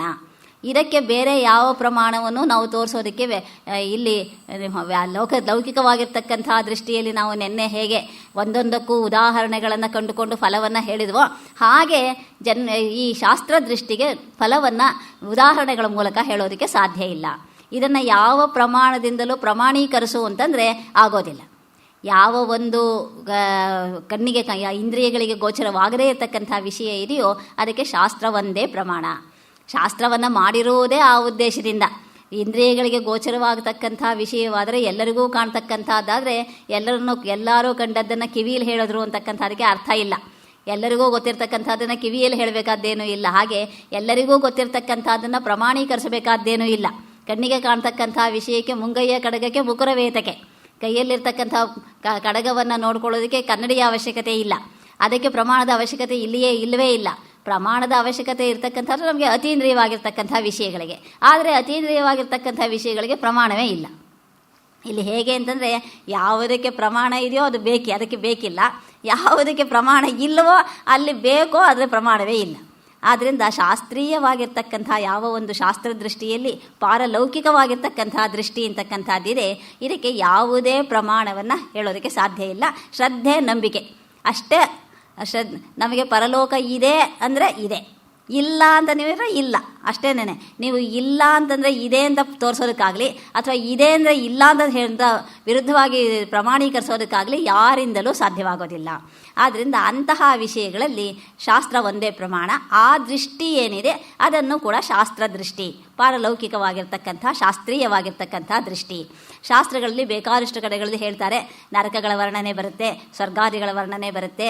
ಆ ಸ್ವರ್ಗಕಾಮೋ ಯಜೇತ ಅಂಥೇಳಿ ಕರ್ಮಸಂಬದ್ಧವಾಗಿರ್ತಕ್ಕಂಥ ವೇದದ ಪೂರ್ವಭಾಗ ಏನಿದೆ, ಪೂರ್ವಭಾಗದಲ್ಲಿ ಪ್ರತಿಯೊಂದು ಯಜ್ಞಕ್ಕೂ ಕೂಡ ಫಲವನ್ನು ಹೇಳ್ತಾರೆ. ಆಯಾ ಯಜ್ಞವನ್ನು ಮಾಡಿದ್ರೆ 100 ಅಶ್ವಮೇಧ ಯಜ್ಞಗಳನ್ನು ಮಾಡಿದ್ರೆ ಇಂದ್ರ ಪದವಿ ಸಿಕ್ಕತ್ತೆ ಅಂತ ಯಾವುದನ್ನು ಹೇಳ್ತಾರೋ, ಹಾಗೆ ಈ ಇಂದ್ರಾದಿ ಪದವಿಗಳು ಕೂಡ ಕರ್ಮದಿಂದ ಸಿಗತಕ್ಕಂಥ ಫಲ. ಆ ಕರ್ಮದಿಂದ ಸಿಗುತ್ತೆ ಅಂತ ಹೇಳಿ ಅಲ್ಲಿಯೂ ಕೂಡ ಅಪೂರ್ವ ಅಂತಕ್ಕಂಥ ಒಂದು ಫಲದ ವಿಭಾಗವನ್ನು ಸೃಷ್ಟಿ ಮಾಡ್ತಾರೆ. ಆ ಫಲ ಅಂತಕ್ಕಂಥದ್ದು ಜೀವವನ್ನು ಅನುಸರಿಸುತ್ತೆ. ಯಾವಾಗಲಾದರೂ ಅದರ ಫಲ ಅಂತಕ್ಕಂಥದ್ದು ಸಿಕ್ಕೇ ಸಿಕ್ಕುತ್ತೆ. ಯಾವ ಕರ್ಮವೂ ವ್ಯರ್ಥವಾಗೋದಿಲ್ಲ. ಈ ಒಂದು ನಂಬಿಕೆ ಅಂತಕ್ಕಂಥದ್ದು, ಈ ಒಂದು ಮಾತನ್ನು ಶಾಸ್ತ್ರ ಹೇಳುತ್ತೆ. ಶಾಸ್ತ್ರವನ್ನು ನಾವು ನಂಬೋದಾದರೆ ನಾವು ಇದನ್ನು ನಂಬಬಹುದು. ಶಾಸ್ತ್ರವನ್ನು ನಂಬೋದಿಲ್ಲ ಅಂತಂದರೆ ಇಲ್ಲ, ಅಷ್ಟೇ. ಆವಾಗ ನಾವು ಅನುಭವಿಸ್ತಾ ಇರ್ತಕ್ಕಂಥ ಕರ್ಮಗಳಿಗೆ ಕಾರಣ ಹೇಳಿ ಅಂತಂದರೆ ಅದಕ್ಕೊಂದು ಕಾರಣವನ್ನು ಕೂಡ ಹೇಳೋದಕ್ಕೆ ಆಗೋದಿಲ್ಲ. ಒಬ್ಬರು ಬರೀ ಕೆಟ್ಟ ಕೆಲಸವನ್ನೇ ಮಾಡ್ತಾಯಿದ್ರು ಕೂಡ ಜೀವನದಲ್ಲಿ ಸುಖವಾಗಿಯೇ ಇರ್ತಾರೆ. ಇನ್ನೊಬ್ಬರು ತುಂಬ ಧಾರ್ಮಿಕವಾಗಿರ್ತಾರೆ, ಆದರೆ ಜೀವನದಲ್ಲಿ ಏನೇನೋ ಕಷ್ಟಗಳನ್ನು ಅನುಭವಿಸ್ತಾ ಇರ್ತಾರೆ. ಇದಕ್ಕೆ ಕಾರಣ ಏನು ಅಂತ ಕೇಳಿದ್ರೆ ಆವಾಗ ನಮಗೆ ಕರ್ಮ ಥಿಯರಿ ಒಂದೇ ಇರೋದು. ಪೂರ್ವಜನ್ಮದ ಕರ್ಮ, ಅವ್ರು ಏನೋ ಹಿಂದಿನ ಜನ್ಮದಲ್ಲಿ ಏನೇನು ಪಾಪ ಮಾಡಿದ್ರು ಇವಾಗ ಅನುಭವಿಸ್ತಾ ಇದ್ದಾರೆ ಅಂತ ಹೇಳಬಹುದೇ ಹೊರತು, ಈವಾಗ ಅವರು ಒಳ್ಳೆಯ ಕೆಲಸವನ್ನೇ ಮಾಡ್ತಾ ಇರೋದ್ರಿಂದ ಈ ಜನ್ಮದನ್ನು ಕಂಡದ್ದನ್ನು ಪ್ರತ್ಯಕ್ಷವಾಗಿ ಪ್ರಮಾಣಿಸೋದಕ್ಕೆ ಸಾಧ್ಯ ಇಲ್ಲ. ಇಂತಹ ವಿಷಯಗಳಲ್ಲಿ ಶಾಸ್ತ್ರ ಪ್ರಮಾಣ. ಇದು ಶಾಸ್ತ್ರೀಯವಾಗಿರ್ತಕ್ಕಂಥ ದೃಷ್ಟಿ. ಇದಕ್ಕೆ ಪ್ರಮಾಣ ಇಲ್ಲ. ಪಾರಲೌಕಿಕವಾಗಿರ್ತಕ್ಕಂಥ ದೃಷ್ಟಿಗೆ ಪ್ರಮಾಣ ಇಲ್ಲ. ಇನ್ನೊಂದು ಭಾಗ ಇದೆಯಲ್ಲ, ಪಾರಮಾರ್ಥಿಕ ಅಂತ ನಾವು ಯಾವುದನ್ನು ಹೇಳ್ತೀವಿ, ಅದಕ್ಕೆ ಪ್ರಮಾಣ ಇದೆ. ಪಾರಮಾರ್ಥಿಕ ದೃಷ್ಟಿ ಅಂತಕ್ಕಂಥದ್ದು ಕೂಡ ಶಾಸ್ತ್ರೀಯವಾಗಿರ್ತಕ್ಕಂಥದ್ದೇ ದೃಷ್ಟಿ, ಶಾಸ್ತ್ರವೇ ಹೇಳ್ತಕ್ಕಂಥ ವಿಚಾರ. ಆದರೆ ಇದು ವೇದದ ಪೂರ್ವ ಭಾಗವಲ್ಲ, ಉತ್ತರ ಭಾಗವಾಗಿರ್ತಕ್ಕಂಥ ಉಪನಿಷತ್ತುಗಳು ಹೇಳ್ತಕ್ಕಂಥ ವಿಚಾರ. ಯಾವ ಉಪನಿಷತ್ತಿನ ಮೂಲಕ, ವೇದಾಂತದ ಮೂಲಕ ನಾವು ಯಾವ ಒಂದು ಶಾಸ್ತ್ರ, ಇಲ್ಲಿ ಅದ್ವೈತಕ್ಕೆ ಶಾಸ್ತ್ರ ಅಂತ ಹೇಳಿದ್ರೆ ಉಪನಿಷತ್ತುಗಳೇ, ವೇದದ ಪೂರ್ವಭಾಗವನ್ನು ಅದ್ವೈತ ಶಾಸ್ತ್ರವಾಗಿ ಸ್ವೀಕಾರ ಮಾಡೋದಿಲ್ಲ. ಇದಕ್ಕೆ ಪ್ರಸ್ಥಾನತ್ರಯಕ್ಕೆ ಉಪನಿಷತ್ತುಗಳೇ ಆಧಾರ. ಉಪನಿಷತ್ತುಗಳಿಂದ ಗೀತೆ, ಗೀತೆಯಿಂದ ಬ್ರಹ್ಮಸೂತ್ರ. ಹಾಗೆ ಹೊರತು ಉಪನಿಷತ್ತುಗಳಲ್ಲಿ ಯಾವ ಒಂದು ದೃಷ್ಟಿಯನ್ನು ಹೇಳ್ತಾ ಇದೆಯೋ ಆ ದೃಷ್ಟಿಯನ್ನು ಯಾವ ಯಾವ ವಿಧಾನಗಳಿಂದ ಅದು ಉಪದೇಶ ಮಾಡ್ತಾ ಇದೆಯೋ ಆ ಒಂದನ್ನು ನಂಬತಕ್ಕಂಥ ಯಾವ ದೃಷ್ಟಿ ಇದೆ ಅದು ಪಾರಮಾರ್ಥಿಕವಾಗಿರ್ತಕ್ಕಂಥ ದೃಷ್ಟಿ. ಪರಮಾರ್ಥ, ಪರಮ ಶ್ರೇಷ್ಠವಾಗಿರ್ತಕ್ಕಂಥ ಅರ್ಥ, ಪ್ರಯೋಜನ. ಅರ್ಥ ಅಂತಂದರೆ ಪ್ರಯೋಜನ ಅಂತಕ್ಕಂಥದ್ದು. ಆದ್ದರಿಂದ ಶ್ರೇಷ್ಠವಾಗಿರ್ತಕ್ಕಂಥ ಪ್ರಯೋಜನವನ್ನು ಪಡೆಯತಕ್ಕಂಥ ಯಾವ ದೃಷ್ಟಿ ಇದೆಯೋ ಅದು ಪಾರಮಾರ್ಥಿಕವಾಗಿರ್ತಕ್ಕಂಥ ದೃಷ್ಟಿ. ಅಂತಹ ದೃಷ್ಟಿ ಏನಿದೆ ಅದಕ್ಕೆ ಪ್ರಮಾಣವೂ ಇದೆ, ಶ್ರುತಿ ಪ್ರಮಾಣವೂ ಇದೆ, ಅನುಭವದಿಂದಲೂ ಕಂಡುಕೊಳ್ಳಬಹುದು. ಅದನ್ನು ನೀವು ಕೇವಲ ಶಾಸ್ತ್ರದಿಂದ ನೋಡಿಕೊಂಡು ಅಲ್ಲಿ ಹೇಳಿದೆ ನಂಬಬೇಕು ಅಂತಕ್ಕಂಥ ಉದ್ದೇಶವೇನೂ ಇಲ್ಲ. ಆದ್ದರಿಂದ ಪಾರಲೌಕಿಕ ದೃಷ್ಟಿಯನ್ನು ಅದು ನಿಮಗೆ ಬಿಟ್ಟದ್ದು. ನಂಬಿದರೆ ನಂಬಿ, ಬಿಟ್ಟರೆ ಬಿಡಿ. ನಂಬಿದರೆ ನೀವು ಪುಣ್ಯ ಕಾರ್ಯಗಳನ್ನು ಮಾಡ್ತೀರಾ, ನಂಬದೇ ಇದ್ದರೆ ಪಾಪ ಕಾರ್ಯಗಳನ್ನು ಮಾಡ್ಕೊಂಡು ಹೋಗ್ತೀರಾ. ನೀವು ಏನು ಮಾಡ್ತೀರೋ, ಬಿಡ್ತೀರೋ, ನಂಬ್ತೀರೋ ಅದಕ್ಕೆ ಯಾರೂ ಕೂಡ ಯಾವ ಆಧಾರವನ್ನು ಹೇಳೋದಕ್ಕೆ ಸಾಧ್ಯ ಇಲ್ಲ. ಆದರೆ ಪಾರಮಾರ್ಥಿಕ ದೃಷ್ಟಿ ಏನಿದೆ ಅದು ನಮಗೆ ಸಮ್ಮತವಾಗಿರ್ತಕ್ಕಂಥ, ಅದ್ವೈತಕ್ಕೆ ಸಮ್ಮತವಾಗಿರ್ತಕ್ಕಂಥ, ಆಚಾರ್ಯರಿಗೆ ಸಮ್ಮತವಾಗಿರ್ತಕ್ಕಂಥ ವಿಶೇಷವಾಗಿರ್ತಕ್ಕಂಥ ಒಂದು ದೃಷ್ಟಿ. ಈ ಒಂದು ದೃಷ್ಟಿ ಅಂತಕ್ಕಂಥದ್ದೇನಿದೆ ಇದರಲ್ಲಿ ನಮ್ಮನ್ನು ನಾವು ಕಂಡುಕೊಳ್ತಕ್ಕಂಥ ಒಂದು ವಿಶಿಷ್ಟವಾಗಿರ್ತಕ್ಕಂಥ ವಿಧಾನ. ಈ ವಿಧಾನ ಅಂತಕ್ಕಂಥದ್ದು ಕೇವಲ ನಂಬಿಕೆಯಿಂದ ಹೇಳ್ತಕ್ಕಂಥದ್ದಲ್ಲ, ಆದರೂ ಕೂಡ ನಂಬಿಕೆ, ಶ್ರದ್ಧೆ ಅಂತಕ್ಕಂಥದ್ದು ಕೂಡ ಬೇಕು. ಈ ಒಂದು ದೃಷ್ಟಿ ಅಂತಕ್ಕಂಥದಕ್ಕೆ ಶಾಸ್ತ್ರ ಹೇಳ್ತಕ್ಕಂಥ ಮಾತನ್ನು ಒಪ್ಪಬೇಕು. ಶಾಸ್ತ್ರದಲ್ಲಿ ಆತ್ಮಸ್ವರೂಪವನ್ನು ಹೇಗೆ ಹೇಳಿದೆ ಅಂತಕ್ಕಂಥದ್ದನ್ನು ಶಾಸ್ತ್ರವೇ ನಮಗೆ ಹೇಳಿಕೊಡ್ಬೇಕು. ಬೇರೆ ಎಲ್ಲಿಯೂ ಕೂಡ ನಮಗೆ ಆತ್ಮಸ್ವರೂಪದ ವಿಷಯ ಅಂತಕ್ಕಂಥದ್ದು ಸಿಗೋದಿಲ್ಲ. ಆತ್ಮಸ್ವರೂಪವನ್ನು ಅದು ಹೇಗಿದೆ ಅಥವಾ ಹೇಗೆ ಕಂಡುಕೊಳ್ಳಬೇಕು ಅಂತಕ್ಕಂಥ ಎಲ್ಲಕ್ಕೂ ಕೂಡ ನಮಗೆ ಶಾಸ್ತ್ರವೇ ಆಧಾರ. ಆದ್ದರಿಂದಲೇ ಅದನ್ನು ಕೂಡ ಶಾಸ್ತ್ರೀಯವಾಗಿರ್ತಕ್ಕಂಥ ದೃಷ್ಟಿ ಅಂತ ಹೇಳ್ತೀವಿ. ಆದರೆ ಅಲ್ಲಿ ತೆಗೆದುಕೊಂಡಂಥದ್ದನ್ನು ಹೇಗೆ ತೆಗೆದುಕೊಂಡು ಹಾಗೆಯೇ ನಂಬಬೇಕು, ಅದಕ್ಕೆ ಇನ್ಯಾವುದೂ ವಿಧಾನ ಇಲ್ಲ ಅಂತಕ್ಕಂಥದ್ದೇನೂ ಇಲ್ಲ ಇಲ್ಲಿ. ಅದರಿಂದ ವಿಷಯವನ್ನು ತೆಗೆದುಕೊಳ್ಬೇಕು, ಅದು ಕೇವಲ ಮಾರ್ಗದರ್ಶನ.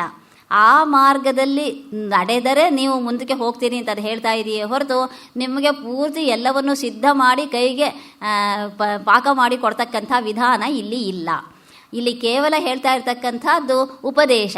ಉಪದಿಶತಿ, ಉಪ ಅಂದರೆ ಸಮೀಪದಲ್ಲಿ, ದಿಶತಿ ಹತ್ತಿರದಲ್ಲಿ ಕುಳಿಸಿಕೊಂಡು ಕೊಡ್ತಕ್ಕಂಥದ್ದೇನಿದೆ ಅದು ಉಪದೇಶ. ಹತ್ತಿರದಲ್ಲಿ ಯಾರನ್ನಾದರೂ ಕೂರಿಸ್ಕೊಳ್ಬೇಕಾದ್ರೆ ಅವರು ಆತ್ಮೀಯರಾಗಿರಬೇಕು. ಆತ್ಮೀಯರಾಗಿರ್ತಕ್ಕಂಥ ಶಿಷ್ಯರು, ಪುತ್ರರು ಇಂತಹವರಿಗೆ ಹತ್ತಿರದಲ್ಲಿ ಕುಳಿಸಿಕೊಂಡು ಅತ್ಯಂತ ಉತ್ತಮವಾಗಿರ್ತಕ್ಕಂಥ ರಹಸ್ಯವಾಗಿರ್ತಕ್ಕಂಥ ಯಾವ ವಿದ್ಯೆಯನ್ನು ಉಪದೇಶ ಮಾಡ್ತಾ ಇದೆಯೋ ಅದನ್ನು ಇಲ್ಲಿ ಉಪನಿಷತ್ತು ಅಂತ ಹೇಳಿ, ಉಪನಿಷತ್ತಿನಲ್ಲಿ ಯಾವ ದೃಷ್ಟಿ ಇದೆಯೋ ಅದು ಪಾರಮಾರ್ಥಿಕವಾಗಿರ್ತಕ್ಕಂಥ ದೃಷ್ಟಿ. ಆ ಒಂದು ದೃಷ್ಟಿ ಅಂತಕ್ಕಂಥದ್ದು ಉತ್ತಮವಾಗಿರ್ತಕ್ಕಂಥ ದೃಷ್ಟಿ ಅಂತ ಹೇಳಿ ಕಠೋಪನಿಷತ್ತಿನ ಉದಾಹರಣೆಯನ್ನು ಇಲ್ಲಿ ಸ್ವಾಮೀಜಿಯವರು ತಗೊಳ್ತಾರೆ. ಕಠೋಪನಿಷತ್ತಿನಲ್ಲಿ ನಿಮಗೆ ಗೊತ್ತಿರತಕ್ಕಂಥ ಕಥೆಯೇ. ನಚಿಕೇತ 3 ವರಗಳನ್ನು ಕೇಳ್ದ. ಮೊದಲನೆಯ ವರದಲ್ಲಿ ತಂದೆಯ ಮನಸ್ಸು ಸೌಮನಸ್ಯವಾಗಲಿ ಅಂತ ಕೇಳಿಕೊಂಡ, ಅದು ಪೂರ್ಣವಾಗಿ ವ್ಯಾವಹಾರಿಕ. ಎರಡನೆಯ ವರದಲ್ಲಿ ನಾಚಿಕೇತಾಗ್ನಿಯ ವಿಚಾರವಾಗಿ ಕೇಳ್ತಾನೆ, ಅದು ಪಾರಲೌಕಿಕ. ಮೂರನೆಯ ವರದಲ್ಲಿ ಆತ್ಮ ಸಂಬಂಧವಾಗಿರ್ತಕ್ಕಂಥ ಮರಣಾನಂತರ ಆತ್ಮದ ಪರಿಸ್ಥಿತಿ ಏನು ಅಂತ ಹೇಳಿ ಕೇಳ್ಕೊಳ್ತಾನೆ, ಅದು ಪಾರಮಾರ್ಥಿಕ. ಮೂರೂ ದೃಷ್ಟಿಯನ್ನು ನಮಗೆ ಸಿಗೋದು ಕಠೋಪನಿಷತ್ತಿನಲ್ಲಿಯೇ. ಮೊದಲ 3 ವರಗಳಲ್ಲಿ 3 ದೃಷ್ಟಿಯನ್ನು ಹೇಳಿ 3 ದೃಷ್ಟಿಗೆ ಇರತಕ್ಕಂಥ ವ್ಯತ್ಯಾಸವನ್ನು ಯಮನ ಮೂಲಕ ನಚಿಕೇತನಿಗೆ ಹೇಳಿರುವ ಹಾಗೆ ಉಪನಿಷತ್ತಿನ ಮೂಲಕ ನಮಗೆ ತಿಳಿಸ್ಕೊಡ್ತಾ ಇದೆ ಆ ಒಂದು ಉಪನಿಷತ್ತು. ಆದ್ದರಿಂದ ಆ ಒಂದು ಉದಾಹರಣೆಯನ್ನು ಇಲ್ಲಿ ಸ್ವಾಮೀಜಿಯವರು ತೆಗೆದುಕೊಳ್ತಾ ಇದ್ದಾರೆ 3 ದೃಷ್ಟಿಗಳನ್ನು ತೋರಿಸೋದಕ್ಕೆ. ಮೊದಲನೆಯವರ ಅಂತಕ್ಕಂಥದ್ದು ಪೂರ್ಣವಾಗಿ ವ್ಯಾವಹಾರಿಕವಾಗಿರ್ತಕ್ಕಂಥ ದೃಷ್ಟಿ. ಆನಂತರ ಇನ್ನೂ ಒಂದು ವಿಷಯವನ್ನು ಇಲ್ಲಿ ಸ್ವಾಮೀಜಿಯವರು ಹೇಳ್ತಾರೆ. ನಾವು ಮೊದಲನೆಯದನ್ನು ಲೌಕಿಕವಾಗಿರ್ತಕ್ಕಂಥ ದೃಷ್ಟಿ ಅಂತ ಹೇಳಿದ್ವಿ, ಎರಡನೆಯದನ್ನು ಶಾಸ್ತ್ರೀಯವಾಗಿರ್ತಕ್ಕಂಥ ದೃಷ್ಟಿ ಅಂತ ಹೇಳಿದ್ವಿ. ವ್ಯಾವಹಾರಿಕ ಅಂತಕ್ಕಂಥ ಪದವನ್ನೇನಾದರೂ ಬಳಸಿದರೆ ಸ್ವಾಮೀಜಿಯವರು ಹೇಳ್ತಾರೆ ಯಾವ ಒಂದು ಪಾರಲೌಕಿಕ ಅಂತ ನಾವು ಹೇಳಿದ್ವೋ ಅದೂ ಕೂಡ ವ್ಯಾವಹಾರಿಕ ದೃಷ್ಟಿಯೇ. ಕೇವಲ ವ್ಯಾವಹಾರಿಕ, ಪಾರಮಾರ್ಥಿಕ ಅಂತ ಹೇಳಿ ನೀವು 2 ಬಗೆಯಾಗಿ ವಿಭಾಗ ಮಾಡೋದಾದರೆ ಲೌಕಿಕ, ಪಾರಲೌಕಿಕ ಎರಡನ್ನೂ ಕೂಡ ವ್ಯವಹಾರದಲ್ಲೇ ಸೇರಿಸಿಬಿಡ್ತಾರೆ. ಯಾಕೆ ಅಂತಂದರೆ ಪರಲೋಕವು ಒಂದು ರೀತಿಯಾಗಿರ್ತಕ್ಕಂಥ ವ್ಯವಹಾರ. ಪರಲೋಕದ ದೃಷ್ಟಿಯಿಂದ ನಾವು ಯಾವುದೋ ಒಂದು ಕರ್ಮವನ್ನು ಮಾಡ್ತೀವಿ. ಆ ಕರ್ಮದಿಂದ ದೇವತೆಗಳಿಗೆ ಏನನ್ನೋ ಕೊಟ್ಟು ತೃಪ್ತಿಪಡಿಸ್ತೀವಿ. ಹವಿಸ್ಸು, ಪೂಜೆ, ಏನೋ ಉಪಾಸನೆ ಏನೋ ಅಂತ ತೃಪ್ತಿಪಡಿಸ್ತೀವಿ. ಅದಕ್ಕೆ ಪ್ರತಿಫಲವಾಗಿ ದೇವತೆಗಳು ನಮಗೆ ಏನೋ ಲೌಕಿಕವಾಗಿರ್ತಕ್ಕಂಥ ಫಲಗಳನ್ನು ಅಥವಾ ಪರಲೋಕದ ಫಲವನ್ನು ಏನನ್ನೋ ಕೊಡ್ತಾರೆ. ಇದು ಒಂದು ರೀತಿಯಲ್ಲಿ ಕೊಡು ವ್ಯವಹಾರ. ಈ ನಾವು ದೇವತೆಗಳಿಗೆ ಕೊಡ್ತೀವಿ, ದೇವತೆಗಳು ನಮಗೆ ಕೊಡ್ತಾರೆ. ಯಜಂತ್ಯನ್ನೇ ಅನ್ಯೇಪಿ ಯಜಂತೆ ಅವಿಧಿಪೂರ್ವಕಂ ಯಜಂತಿ ದೇವತಾ ಅಂತ ಯಾವುದನ್ನು ಪರಮಾತ್ಮ ಹೇಳ್ತಾನೋ ಆ ಒಂದು ದೃಷ್ಟಿಯಿಂದ ಮಾಡ್ತಕ್ಕಂಥ ಈ ಎರಡನೆಯದೇದಾಗಿದೆ. ಅದು ಎರಡನ್ನೂ ಸೇರಿಸಿ ಹೇಳೋದಾದರೆ ಎರಡೂ ಕೂಡ ವ್ಯವಹಾರ. ಪಾರಲೌಕಿಕವೂ ವ್ಯವಹಾರ, ವ್ಯಾವಹಾರಿಕವಂತೂ ಲೌಕಿಕವಂತೂ ವ್ಯವಹಾರವೇ. ಆದ್ದರಿಂದ ಅದೆರಡೂ ವ್ಯವಹಾರ. ಅದಕ್ಕಿಂತ ಸಂಪೂರ್ಣ ಭಿನ್ನವಾಗಿರ್ತಕ್ಕಂಥ ದೃಷ್ಟಿ ಅಂತಂದರೆ ಪಾರಮಾರ್ಥಿಕವಾಗಿರ್ತಕ್ಕಂಥ ದೃಷ್ಟಿ. ಅಂತಹ ಪರಮಾರ್ಥಿಕ ದೃಷ್ಟಿಗೆ ಪಾರಲೌಕಿಕ ದೃಷ್ಟಿ ಏನಿದೆ ಅದು ಮೊದಲನೆಯ ಹಂತ ಅಂದರು. ನಂಬಿಕೆಯೇ ಶ್ರದ್ಧೆಯೇ ಇಲ್ಲ ಅನ್ನೋವರಿಗೆ ಕೇವಲ ಲೌಕಿಕ ದೃಷ್ಟಿ ಅಷ್ಟೇ ಇರುತ್ತೆ, ವ್ಯವಹಾರದಲ್ಲಷ್ಟೇ ಇರ್ತಾರೆ. ಅವರು ಶಾಸ್ತ್ರ ಅಂತಕ್ಕಂಥದ್ದು ಒಂದು ಇದೆ ಅಂತಾಗಲಿ ಅದರಲ್ಲಿ ಏನಿದೆ ಅಂತಾಗಲಿ ತಿಳಿದುಕೊಳ್ತಕ್ಕಂಥ ಆಸಕ್ತಿಯೇ ಇಲ್ಲದೆ ಇರತಕ್ಕಂಥ 100ಕ್ಕೆ 99 ಜನ ಅಂಥವರೇ. ಆ 100ಕ್ಕೆ 99 ಜನರನ್ನು ಕೈ ಬಿಟ್ಬಿಡೋಣ. ಇನ್ನು 100ರಲ್ಲಿ ಮನುಷ್ಯಾಣಾಂ ಸಹಸ್ರೇಶು ಕಶ್ಚಿದ್ ಯತತಿ ಸಿದ್ಧೆಯೇ, 1000ದಲ್ಲಿ ಯಾರೋ ಒಬ್ಬ ಪ್ರಯತ್ನವನ್ನು ಮಾಡ್ತಾನಂತೆ ಸಿದ್ಧಿಗಾಗಿ, ಅದರಲ್ಲಿ 1000ದಲ್ಲಿ ಒಬ್ಬ ಸಿದ್ಧಿಯನ್ನು ಪಡೀತಾನೆ ಅಂತ ಪರಮಾತ್ಮ ಹೇಳಿದ ಹಾಗೆ ಆ 1000ದಲ್ಲಿ 999 ಜನರಿಗೆ ಇರ್ತಕ್ಕಂಥದ್ದು ಕೇವಲ ವ್ಯಾವಹಾರಿಕ ದೃಷ್ಟಿ. ಆ ದೃಷ್ಟಿನ ಅದರಲ್ಲೂ ಕೇವಲ ಲೌಕಿಕ ದೃಷ್ಟಿ. ಆ ಉಳಿದ ಜನರಲ್ಲಿ ಇರ್ತಕ್ಕಂಥವರಿಗೆ ಸುಮಾರು ಜನರಿಗೆ ಅದರಲ್ಲೂ ಸಂಸ್ಕೃತಿಯಲ್ಲಿ ಭಾರತೀಯ ಸಂಸ್ಕೃತಿಯನ್ನು ತಿಳಿದಿರ್ತಕ್ಕಂಥವರಿಗೆ ಪಾರಲೌಕಿಕವಾಗಿರ್ತಕ್ಕಂಥ ದೃಷ್ಟಿ, ಕರ್ಮದಲ್ಲಿ ನಂಬಿಕೆ ಅಂತಕ್ಕಂಥದ್ದು ಇದೆ. ನಮ್ಮಲ್ಲಿ ಸುಮಾರು ಜನರಿಗೆ ಕರ್ಮದಲ್ಲಿ ನಂಬಿಕೆ ಅಂತಕ್ಕಂಥದ್ದು ಇರೋದರಿಂದಲೇ ನಮ್ಮ ಸಮಾಜ ಅಂತಕ್ಕಂಥದ್ದು ಉತ್ತಮವಾಗಿರ್ತಕ್ಕಂಥ ಸಮಾಜವಾಗಿರೋದು. ಇಲ್ಲದೇ ಇದ್ದರೆ ನಮಗೆ ಪಾಪ ಪುಣ್ಯಗಳ ಭೀತಿಯೇ ಇಲ್ಲದೇ ಇದ್ದಿದ್ದರೆ ನಮ್ಮ ಸಮಾಜ ಇಷ್ಟು ಉತ್ತಮವಾಗಿ ಇರ್ತಾ ಇರಲಿಲ್ಲ. ಆದ್ದರಿಂದ ನಮ್ಮಲ್ಲಿ ಆ ಒಂದು ದೃಷ್ಟಿ ಇದ್ದರೆ ನಾವು ಇಲ್ಲಿ ಮೊದಲನೇ ಹೆಜ್ಜೆಯನ್ನು ಇಡಬಹುದು. ಮೊದಲನೇ ಹೆಜ್ಜೆಯನ್ನು ಪಾರಮಾರ್ಥಿಕದ ಕಡೆಗೆ ಇಡಬೇಕಾದ್ರೆ ಪಾರಲೌಕಿಕವಾಗಿರ್ತಕ್ಕಂಥ ನಂಬಿಕೆ ಅಂತಕ್ಕಂಥದ್ದು ಒಂದು ರೀತಿಯಲ್ಲಿ ಹೆಜ್ಜೆ. ಅದು ಕೂಡ ಉತ್ತಮವಾಗಿರ್ತಕ್ಕಂಥ ಶಾಸ್ತ್ರ ದೃಷ್ಟಿಯ ಮೊದಲನೆಯ ಹಂತ ಅಂತ ಹೇಳಿ ಸ್ವಾಮೀಜಿಯವರು ಹೇಳ್ತಾರೆ. ಆ ಒಂದು ನಂಬಿಕೆ ಇದ್ದಾಗ ನಾವು ಪುಣ್ಯ ಕಾರ್ಯವನ್ನೇ ಮಾಡ್ತೀವಿ. ಪುಣ್ಯ ಕಾರ್ಯವನ್ನು ಮಾಡ್ತಾ ಮಾಡ್ತಾ ಮಾಡ್ತಾ ಮನಸ್ಸು ತಮಸ್ಸಿನಿಂದ ರಜಸ್ಸಿನ ಕಡೆಗೆ, ರಜಸ್ಸಿನಿಂದ ಸತ್ವಗುಣದ ಕಡೆಗೆ ಹೋಗುತ್ತೆ. ಯಾವಾಗಲೂ ಧರ್ಮ ಕಾರ್ಯವನ್ನು ಮಾಡ್ತಕ್ಕಂಥವನು ನಹಿ ಕಲ್ಯಾಣಕೃತ್ ಕಶ್ಚಿತ್ ದುರ್ಗತಿಂ ತಾತ ಗಚ್ಚತಿ. ಆದ್ದರಿಂದ ಅವನು ದುರ್ಗತಿಯನ್ನು ಹೊಂದೋದಿಲ್ಲ, ಅವನು ಉತ್ತಮವಾಗಿರ್ತಕ್ಕಂಥ ಗತಿಯನ್ನೇ ಹೊಂದುತ್ತಾನೆ. ಧರ್ಮ ಕಾರ್ಯವನ್ನು ಮಾಡ್ತಾ ಮಾಡ್ತಾ ಮಾಡ್ತಾ ಅವನ ಮನಸ್ಸು ಸತ್ವಗುಣದಲ್ಲಿ ವಿಶೇಷವಾಗಿರ್ತಕ್ಕಂಥ ಉನ್ನತಿಯನ್ನು ಪಡೆಯುತ್ತೆ. ಆದ್ದರಿಂದ ಅವನ ಮನಸ್ಸು ಸತ್ವಗುಣ ಸಂಪನ್ನವಾಗುತ್ತೆ. ಸತ್ವಗುಣ ಸಂಪನ್ನವಾದಾಗ ಅವನು ಇನ್ನೂ ಹೆಚ್ಚು ಉತ್ತಮವಾಗಿರ್ತಕ್ಕಂಥ ವಿಷಯವನ್ನು ತಿಳಿದುಕೊಳ್ಳೋದಕ್ಕೆ ಪ್ರಯತ್ನ ಮಾಡ್ತಾನೆ. ಸತ್ವ ಸಂಜಾಯತೆ ಕ್ರಾಂತಿ ಕೀರ್ತಿ ಶಾಂತಿ ಇದೆಲ್ಲವೂ ಕೂಡ ಸತ್ವದಿಂದ ಉಂಟಾಗತಕ್ಕಂಥ ಗುಣಗಳು. ಅಂತಹ ಗುಣಗಳು ವೃದ್ಧಿಯಾಗುತ್ತೆ. ಸಾತ್ವಿಕವಾಗಿರ್ತಕ್ಕಂಥ ಗುಣಗಳು ವೃದ್ಧಿಯಾದಾಗ ಅವನು ಉತ್ತಮವಾಗಿರ್ತಕ್ಕಂಥ ಮುಂದಿನ ಹೆಜ್ಜೆಯನ್ನು ಇಡೋದಕ್ಕೆ ಯೋಗ್ಯನಾಗ್ತಾನೆ. ಆದ್ದರಿಂದ ಲೌಕಿಕ ದೃಷ್ಟಿಗಿಂತ ಪಾರಲೌಕಿಕ ದೃಷ್ಟಿ ಉತ್ತಮ, ಪಾರಲೌಕಿಕ ದೃಷ್ಟಿಗಿಂತ ಪಾರಮಾರ್ಥಿಕ ದೃಷ್ಟಿ ಅತ್ಯುತ್ತಮ, ಅದರಲ್ಲಿ ಅನುಮಾನವೇನೂ ಇಲ್ಲ. ಆದ್ದರಿಂದ ಈ ಒಂದು ದೃಷ್ಟಿ ಅಂತಕ್ಕಂಥದ್ದು ಮೊದಲನೇ ಹೆಜ್ಜೆ. ಆ ನಂತರ ಶಾಸ್ತ್ರದೃಷ್ಟಿ ಅಂತಕ್ಕಂಥದ್ದೇನಿದೆ, ಆ ಒಂದು ಶಾಸ್ತ್ರದೃಷ್ಟಿ ಅಂತಕ್ಕಂಥದ್ದು ಇಲ್ಲಿ ಸ್ವಾಮೀಜಿಯವರು ಭಗವದ್ಗೀತೆಯಿಂದ ಒಂದು ಶ್ಲೋಕವನ್ನು ಉದಾಹರಣೆ ಹೇಳ್ತಾರೆ. ಇಂದ್ರಿಯಸ್ಯಾರ್ಥೆ ರಾಗದ್ವೇಷವು ವ್ಯವಸ್ಥಿತವು ತಯೋರ್ನ ವಶಮಾಗಚ್ಚೇತವು. ಇಂದ್ರಿಯಗಳಿಗ ಈ ರಾಗ ದ್ವೇಷ ಅಂತಕ್ಕಂಥದ್ದು ಇಂದ್ರಿಯಗಳಿಗೆ ಸಹಜವಾಗಿ ಬಂದಿರತಕ್ಕಂಥ ಗುಣ. ಇಂದ್ರಿಯ ಯಾವುದನ್ನಾದರೂ ನೋಡಿದರೆ ಅದರ ಬಗ್ಗೆ ನಮಗೆ ಇಲ್ಲ ಪ್ರೀತಿ ಉಂಟಾಗತ್ತೆ, ಇಲ್ಲ ದ್ವೇಷ ಉಂಟಾಗತ್ತೆ. ಈ ಎರಡರಲ್ಲಿ ಯಾವುದಾದ್ರೂ ಒಂದು ಭಾವನೆ ಅಂತಕ್ಕಂಥದ್ದು ಅದರ ಪ್ರಮಾಣ ಹೆಚ್ಚು ಕಡಿಮೆ ಆಗಬಹುದು. ಆದರೆ ಇರೋದು ಇದೆರಡೇ ಭಾವನೆ, ಇಲ್ಲ ಪಾಸಿಟಿವ್ ಆಗಬೇಕು ಇಲ್ಲ ನೆಗೆಟಿವ್ ಆಗಬೇಕು. ಆದರೆ ಎರಡೂ ಇಲ್ಲದೇ ಇದ್ದರೆ ನಮ್ಮ ಮುಂದಿನ ಹೆಜ್ಜೆನೇ ಆಗಿಬಿಡುತ್ತೆ. ಆದ್ದರಿಂದ ಆ ಎರಡೂ ಪಾಸಿಟಿವ್ ಅಥವಾ ನೆಗೆಟಿವ್ ಅಂತಕ್ಕಂಥ ಯಾವ ಒಂದು ಭಾವನೆ ಇದೆ, ಆ ಭಾವನೆ ಅಂತಕ್ಕಂಥದ್ದು ಇಂದ್ರಿಯ ಸಂಬಂಧವಾಗಿರ್ತಕ್ಕಂಥ ಬಾಹ್ಯ ಸಂಬಂಧವಾಗಿರ್ತಕ್ಕಂಥ ಗುಣ. ಆದ್ದರಿಂದ ಆ ರಾಗದ್ವೇಷ ಅಂತಕ್ಕಂಥದ್ದಕ್ಕೆ ತಯೋಹೋ ನ ವಶಮಾಗಚ್ಚೇತ್, ಅವುಗಳಿಗೆ ವಶವಾಗಬಾರ್ದು. ಅವುಗಳಿಗೆ ವಶವಾಗದೇ ಇರತಕ್ಕಂಥ ಆ ಒಂದು ಸ್ಥಿತಿಯನ್ನು, ಆ ಒಂದು ಗುಣವನ್ನು ಸಂಪಾದಿಸಿಕೊಂಡ್ರೆ ನಮ್ಮ ಶಾಸ್ತ್ರದೃಷ್ಟಿ ಅಂತಕ್ಕಂಥದ್ದು ನಮಗೆ ಆ ಒಂದು ದೃಷ್ಟಿಗೆ ಹೋಗತಕ್ಕಂಥದ್ದು ಅಥವಾ ದೃಷ್ಟಿಯ ಕಡೆಗೆ ಗಮನ ಇಡತಕ್ಕಂಥದ್ದಕ್ಕೆ ಮತ್ತೊಂದು ಹೆಜ್ಜೆ ಹತ್ತಿರವಾಗಿ ಆಗ್ತೀವಿ. ಅಂತಹ ಶಾಸ್ತ್ರದೃಷ್ಟಿ ಅಂತಕ್ಕಂಥದ್ದು ಈ ಎರಡು ಏನಿದೆ, ಈ ರಾಗ ದ್ವೇಷ ಅಂತಕ್ಕಂಥದ್ದೇ ನಮ್ಮ ಶ್ರೇಯಸ್ಸಿಗೆ ಅಡ್ಡಿಯಾಗಿರ್ತಕ್ಕಂಥ ಗುಣಗಳು. ನಮ್ಮ ಶ್ರೇಯಸ್ಸಿಗೆ ಅಡ್ಡಿಯಾಗಿರ್ತಕ್ಕಂಥದ್ದು ಬೇರೆ ಯಾವುದೋ ಅಲ್ಲ, ಬೇರೆ ಯಾರೂ ಅಲ್ಲ. ನಮ್ಮ ಯಾವುದೇ ಅವನತಿಗೆ ಬೇರೆ ಯಾರೂ ಕಾರಣರಲ್ಲ. ನಾವು ಯಾರನ್ನೋ ನಿಮಿತ್ತ ಅಂದುಕೊಂಡಿರ್ತೀವಿ ಅಷ್ಟೇನೆ. ಆದರೆ ನಮ್ಮ ಉನ್ನತಿಗಾಗಲಿ ನಮ್ಮ ಅವನತಿಗಾಗಲಿ ನಮ್ಮದೇ ರಾಗದ್ವೇಷಗಳೇ ನಿಮಿತ್ತ.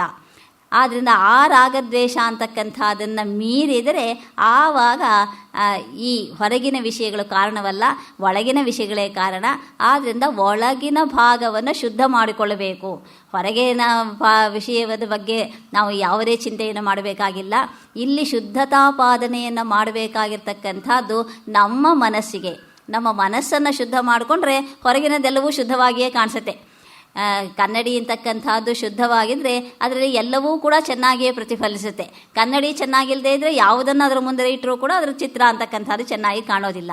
ಆದ್ದರಿಂದ ಇಲ್ಲಿ ಕನ್ನಡಿ ಶುದ್ಧವಾಗಬೇಕೇ ಹೊರತು ವಸ್ತುಗಳು ಶುದ್ಧವಾಗಿರಬೇಕಾಗಿರ್ತಕ್ಕಂಥದ್ದೇನೂ ಇಲ್ಲ. ವಸ್ತು ಹೇಗಿದೆಯೋ ಹಾಗೆ ಪ್ರತಿಬಿಂಬಿಸುತ್ತೆ. ಆದರೆ ಪ್ರತಿಬಿಂಬಿಸ್ತಕ್ಕಂಥ ಯಾವ ಒಂದು ಕನ್ನಡಿ ಇದೆ, ಯಾವ ಒಂದು ಮನಸ್ಸು ಇದೆ, ಆ ಮನಸ್ಸು ಅಂತಕ್ಕಂಥದ್ದು ಶುದ್ಧವಾಗಬೇಕು. ಅಂಥ ಯಾವ ಶುದ್ಧವಾಗಿರ್ತಕ್ಕಂಥದ್ದಕ್ಕೆ ಈ ಪಾರಮಾರ್ಥಿಕವಾಗಿರ್ತಕ್ಕಂಥ ದೃಷ್ಟಿಯನ್ನು ಶಾಸ್ತ್ರದಿಂದ ಆತ್ಮದ ಸ್ವರೂಪವನ್ನು ಕಂಡುಕೊಂಡು ಅಂತಹ ಆತ್ಮಸ್ವರೂಪವನ್ನು ಹೇಗೆ ನಮ್ಮ ಅನುಭವಕ್ಕೆ ತಂದುಕೊಳ್ತಕ್ಕಂಥದ್ದು ಅಂತಕ್ಕಂಥದ್ದನ್ನು ಶಾಸ್ತ್ರದಲ್ಲೇ ಹೇಳಿರ್ತಕ್ಕಂಥ ಮಾರ್ಗದ ಮೂಲಕ, ಸಾಧನೆಯ ಮೂಲಕ ಕಂಡುಕೊಳ್ಳಬೇಕು. ಅದು ಶಾಸ್ತ್ರೀಯವಾಗಿರ್ತಕ್ಕಂಥ ದೃಷ್ಟಿ ಅಂತ ಹೇಳೋದಕ್ಕೆ ಇಲ್ಲಿ ಸ್ವಾಮೀಜಿಯವರು ಹೇಳ್ತಾ ಇದ್ದಾರೆ. ನಾವು ಬರೀ ಶರೀರ ಇಂದ್ರಿಯಗಳ ಗುಂಪಲ್ಲ.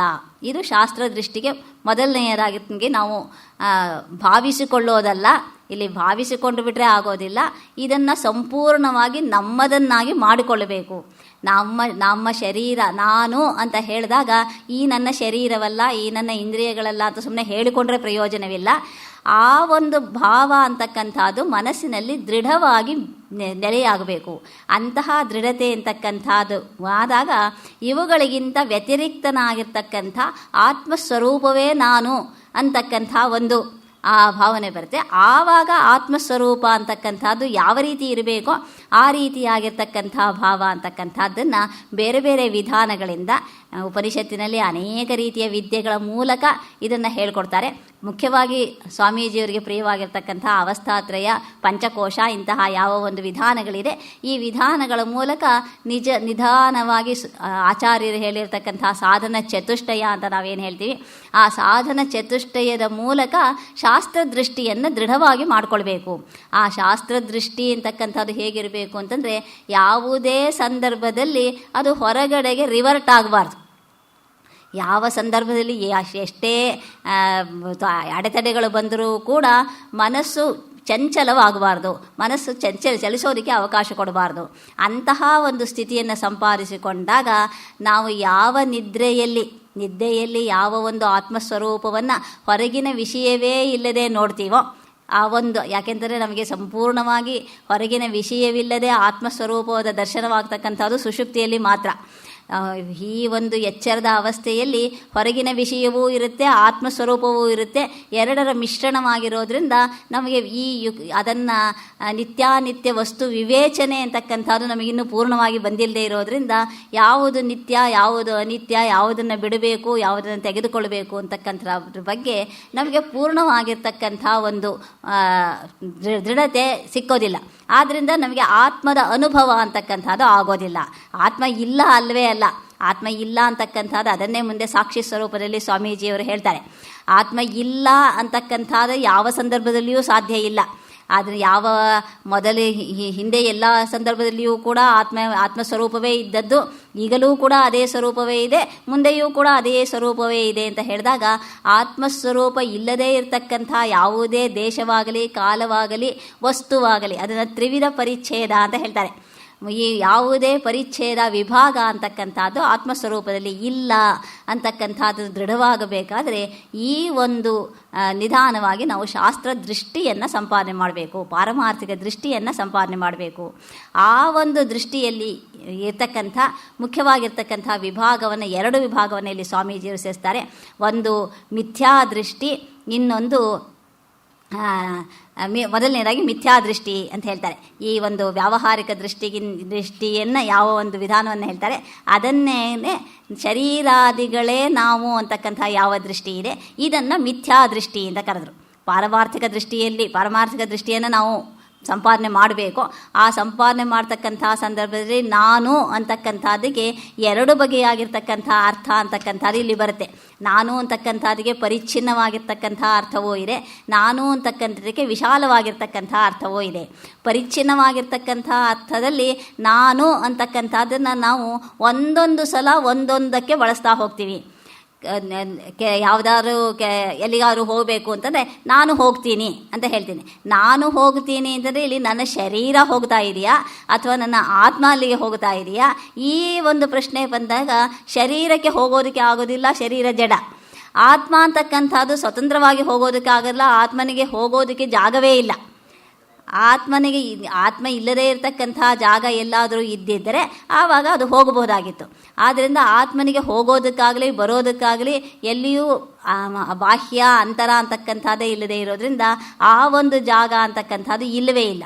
ಆದ್ದರಿಂದ ಈ ಒಂದು ಮಿಥ್ಯಾದೃಷ್ಟಿ ಅಂತಕ್ಕಂಥ ಸಂದರ್ಭದಲ್ಲಿ ಒಂದು ಸಲ ಶರೀರವನ್ನು ನಾನು ಅಂತ ಉಪಯೋಗಿಸ್ತೀವಿ, ಇನ್ನೊಂದು ಸಲ ಇಂದ್ರಿಯಗಳಿಗೆ ನಾನು ಅಂತ ಉಪಯೋಗಿಸ್ತೀವಿ. ನಾನು ಕೇಳ್ತೀನಿ ಅಥವಾ ನಾನು ನೋಡ್ತೀನಿ ಎಂದಾಗ ನೋಡ್ತಾ ಇರ್ತಕ್ಕಂಥದ್ದು ನನ್ನ ಕಣ್ಣು, ಆದರೆ ನಾನೇನು ನನ್ನ ಕಣ್ಣು ನೋಡ್ತಾ ಇದೆ ಅಂತ ಹೇಳೋದಿಲ್ಲ, ನಾನು ನೋಡ್ತೀನಿ ಅಂತಲೇ ಹೇಳ್ತೀವಿ.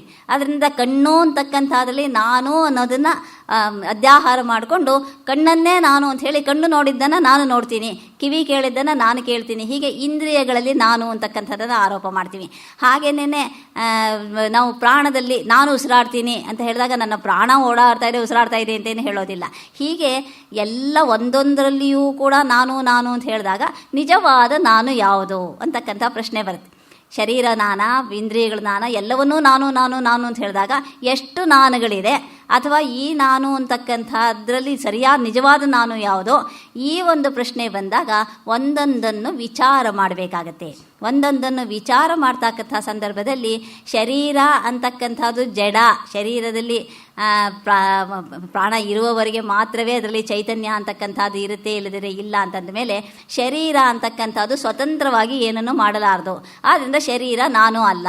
ಹೀಗೆ ಒಂದೊಂದನ್ನೇ ಬಿಡಿಸ್ತಾ ಹೋದಾಗ ಈ ಯಾವುದಕ್ಕೂ ಕೂಡ ಈ ನಾನು ಅಂತಕ್ಕಂಥದ್ದೇನಿದೆ, ಈ ಒಂದು ಕರ್ತೃತ್ವ ಅಥವಾ ಭೋಕ್ತೃತ್ವ ಅಂತ ನಾವು ಯಾವುದನ್ನು ಹೇಳ್ತೀವಿ, ಕರ್ತೃವಾಗಿರ್ತಕ್ಕಂಥದ್ದು ಈ ಯಾವುದೂ ಅಲ್ಲ, ಹಾಗೆಯೇ ಭೋಕ್ತೃವಾಗಿರ್ತಕ್ಕಂಥದ್ದು ಯಾವುದೂ ಅಲ್ಲ.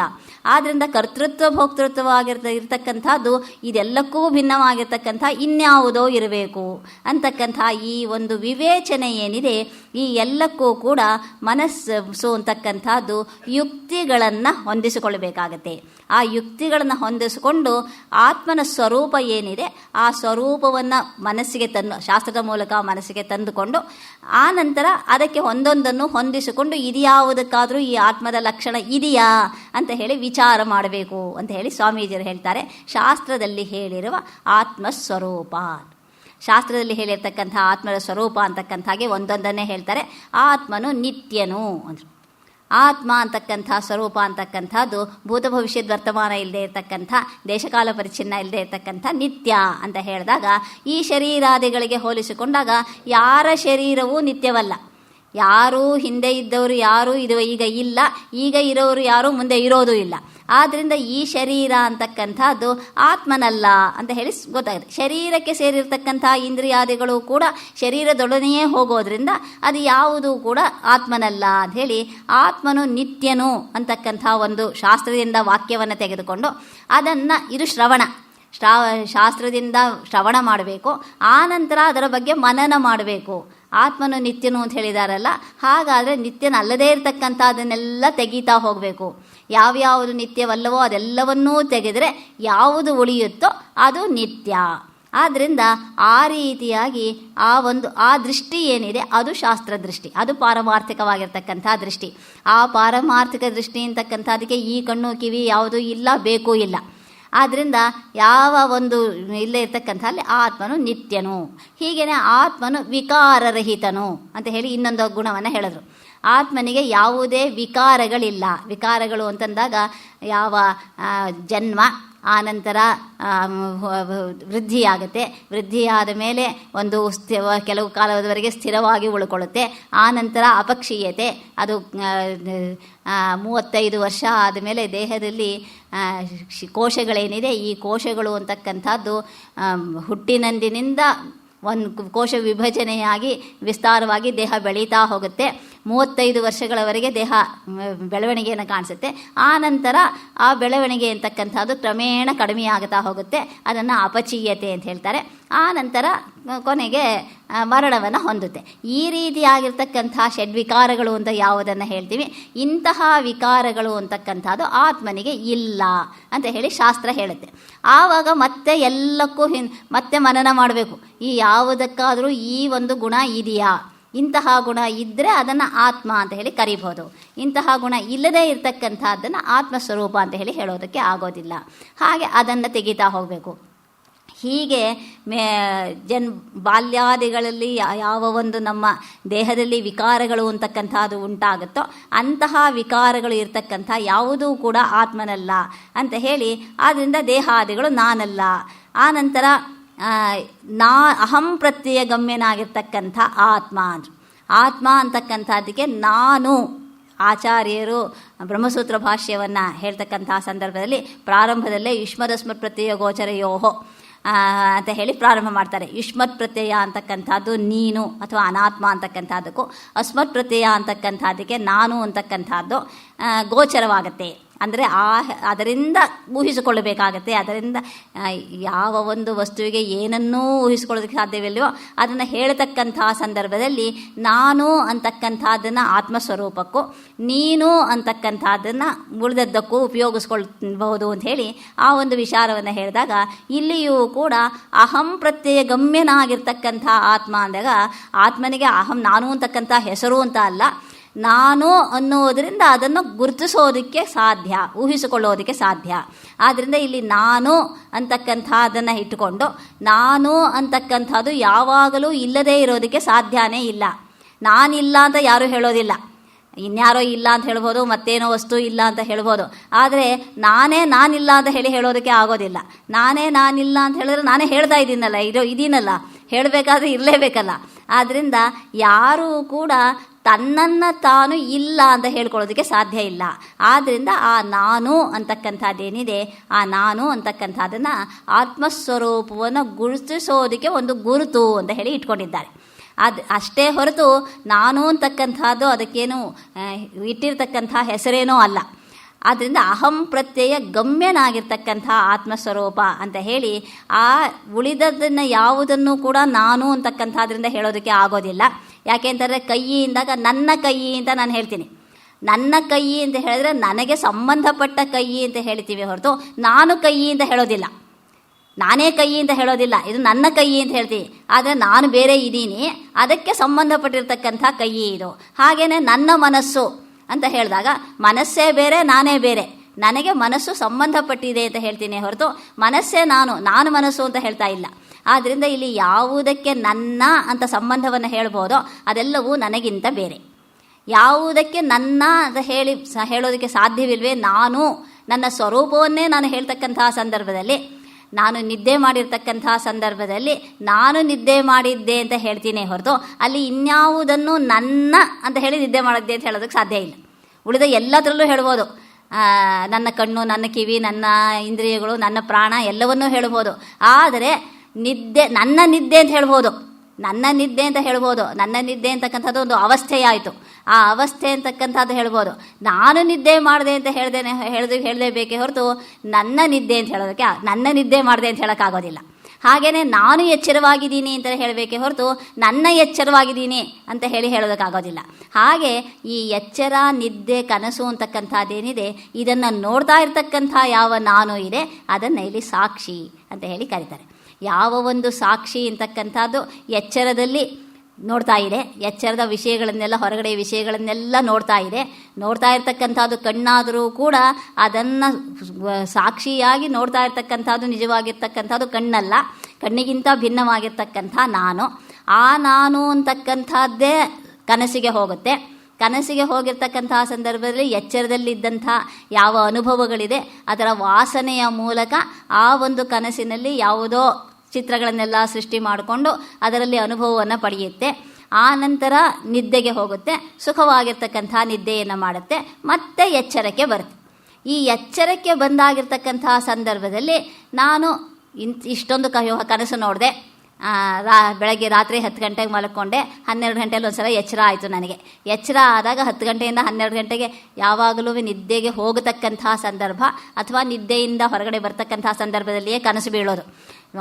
ಚೆನ್ನಾಗಿ ನಿದ್ದೆ ಬಂದಿರತಕ್ಕಂಥ ಸಂದರ್ಭದಲ್ಲಿ ಕನಸು ಬರೋದಿಲ್ಲ.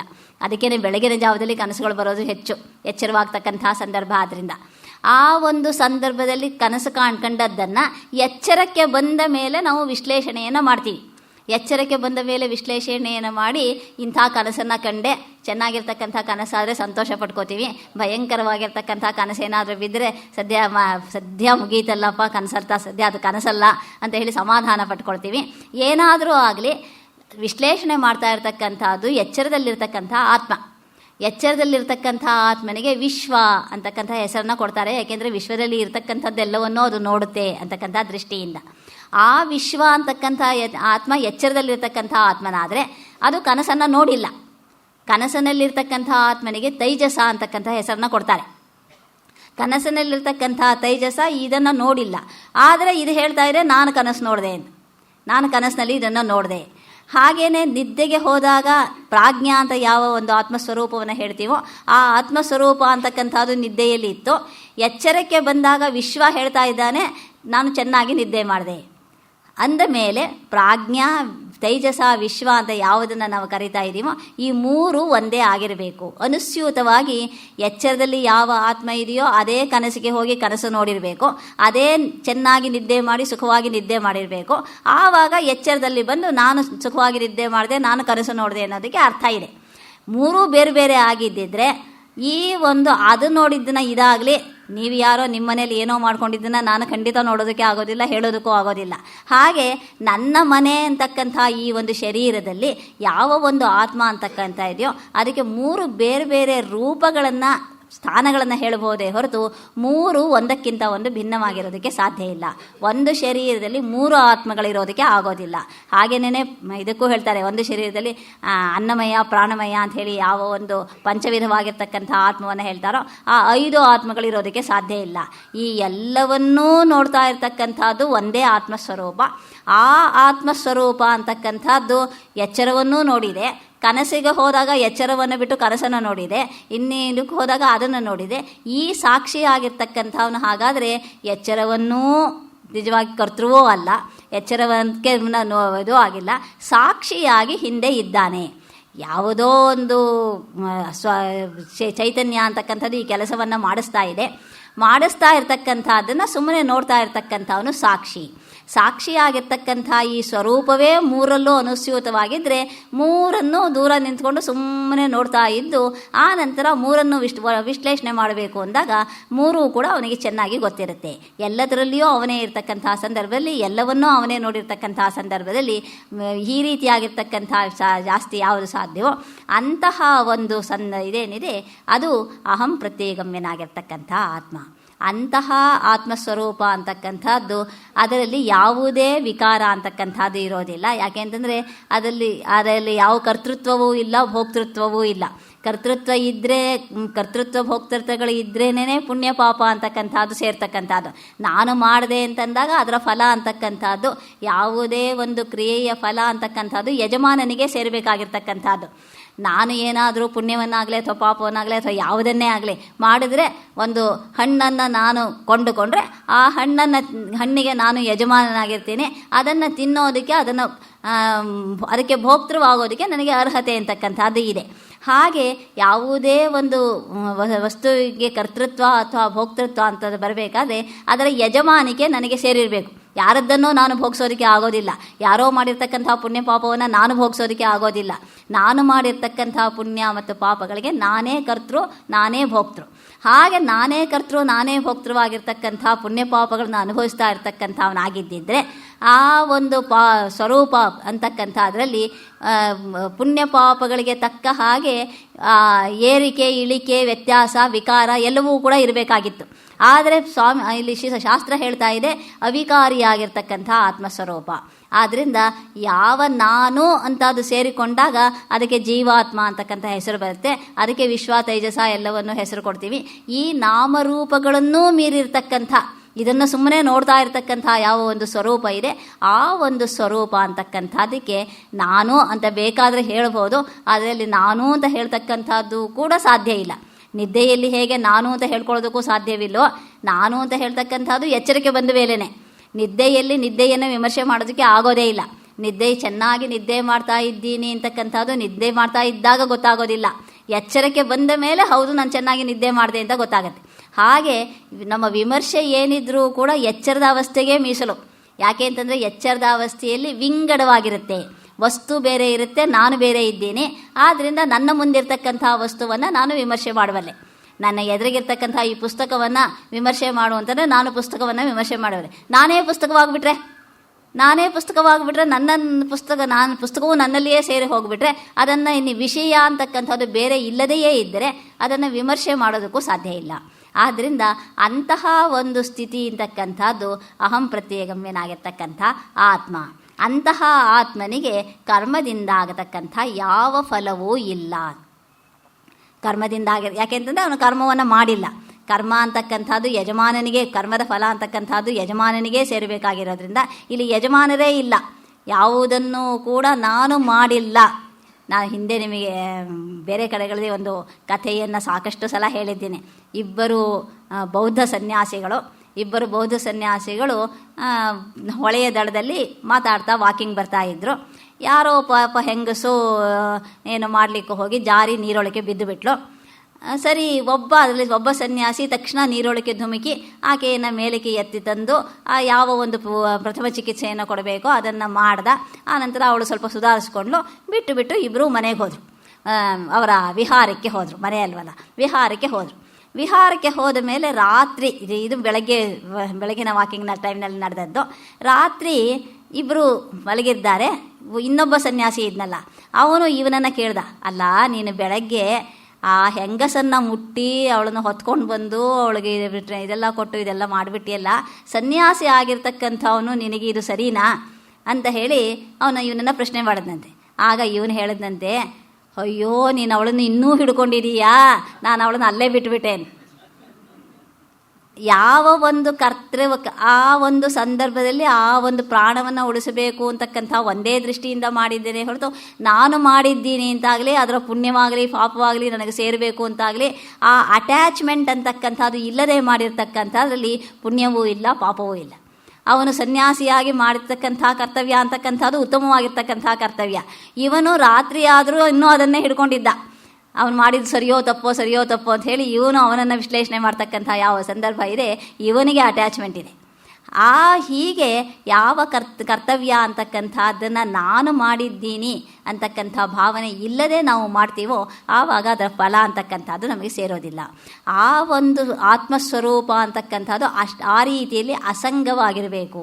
ನಾನು ಮಾಡ್ತಕ್ಕಂಥ ಯಾವ ಕರ್ತವ್ಯ ಅಂತಕ್ಕಂಥದ್ದು ಲೋಕಸಂಗ್ರಹ ಅಂಥೇಳಿ ಜನಕಾದಿಗಳು ಯಾವ ರೀತಿಯಲ್ಲಿ ಲೋಕಸಂಗ್ರಹಕ್ಕಾಗಿ ಕರ್ಮವನ್ನು ಮಾಡ್ತಾ ಇದ್ರು, ಆ ಕರ್ಮ ಅಂತಕ್ಕಂಥದ್ದು ಜನಕನೇ ಹೇಳ್ತಾನೆ, ಇಡೀ ಮಿಥಿಲೆಯೇ ಉರಿದು ಹೋದರೂ ನನಗೇನೂ ದುಃಖವಿಲ್ಲ. ಅಂದರೆ ಮಿಥಿಲೆಯ ಬಗ್ಗೆ ಅವನಿಗೆ ಅಂತಹ ಅಟ್ಯಾಚ್ಮೆಂಟ್ ಇಲ್ಲ.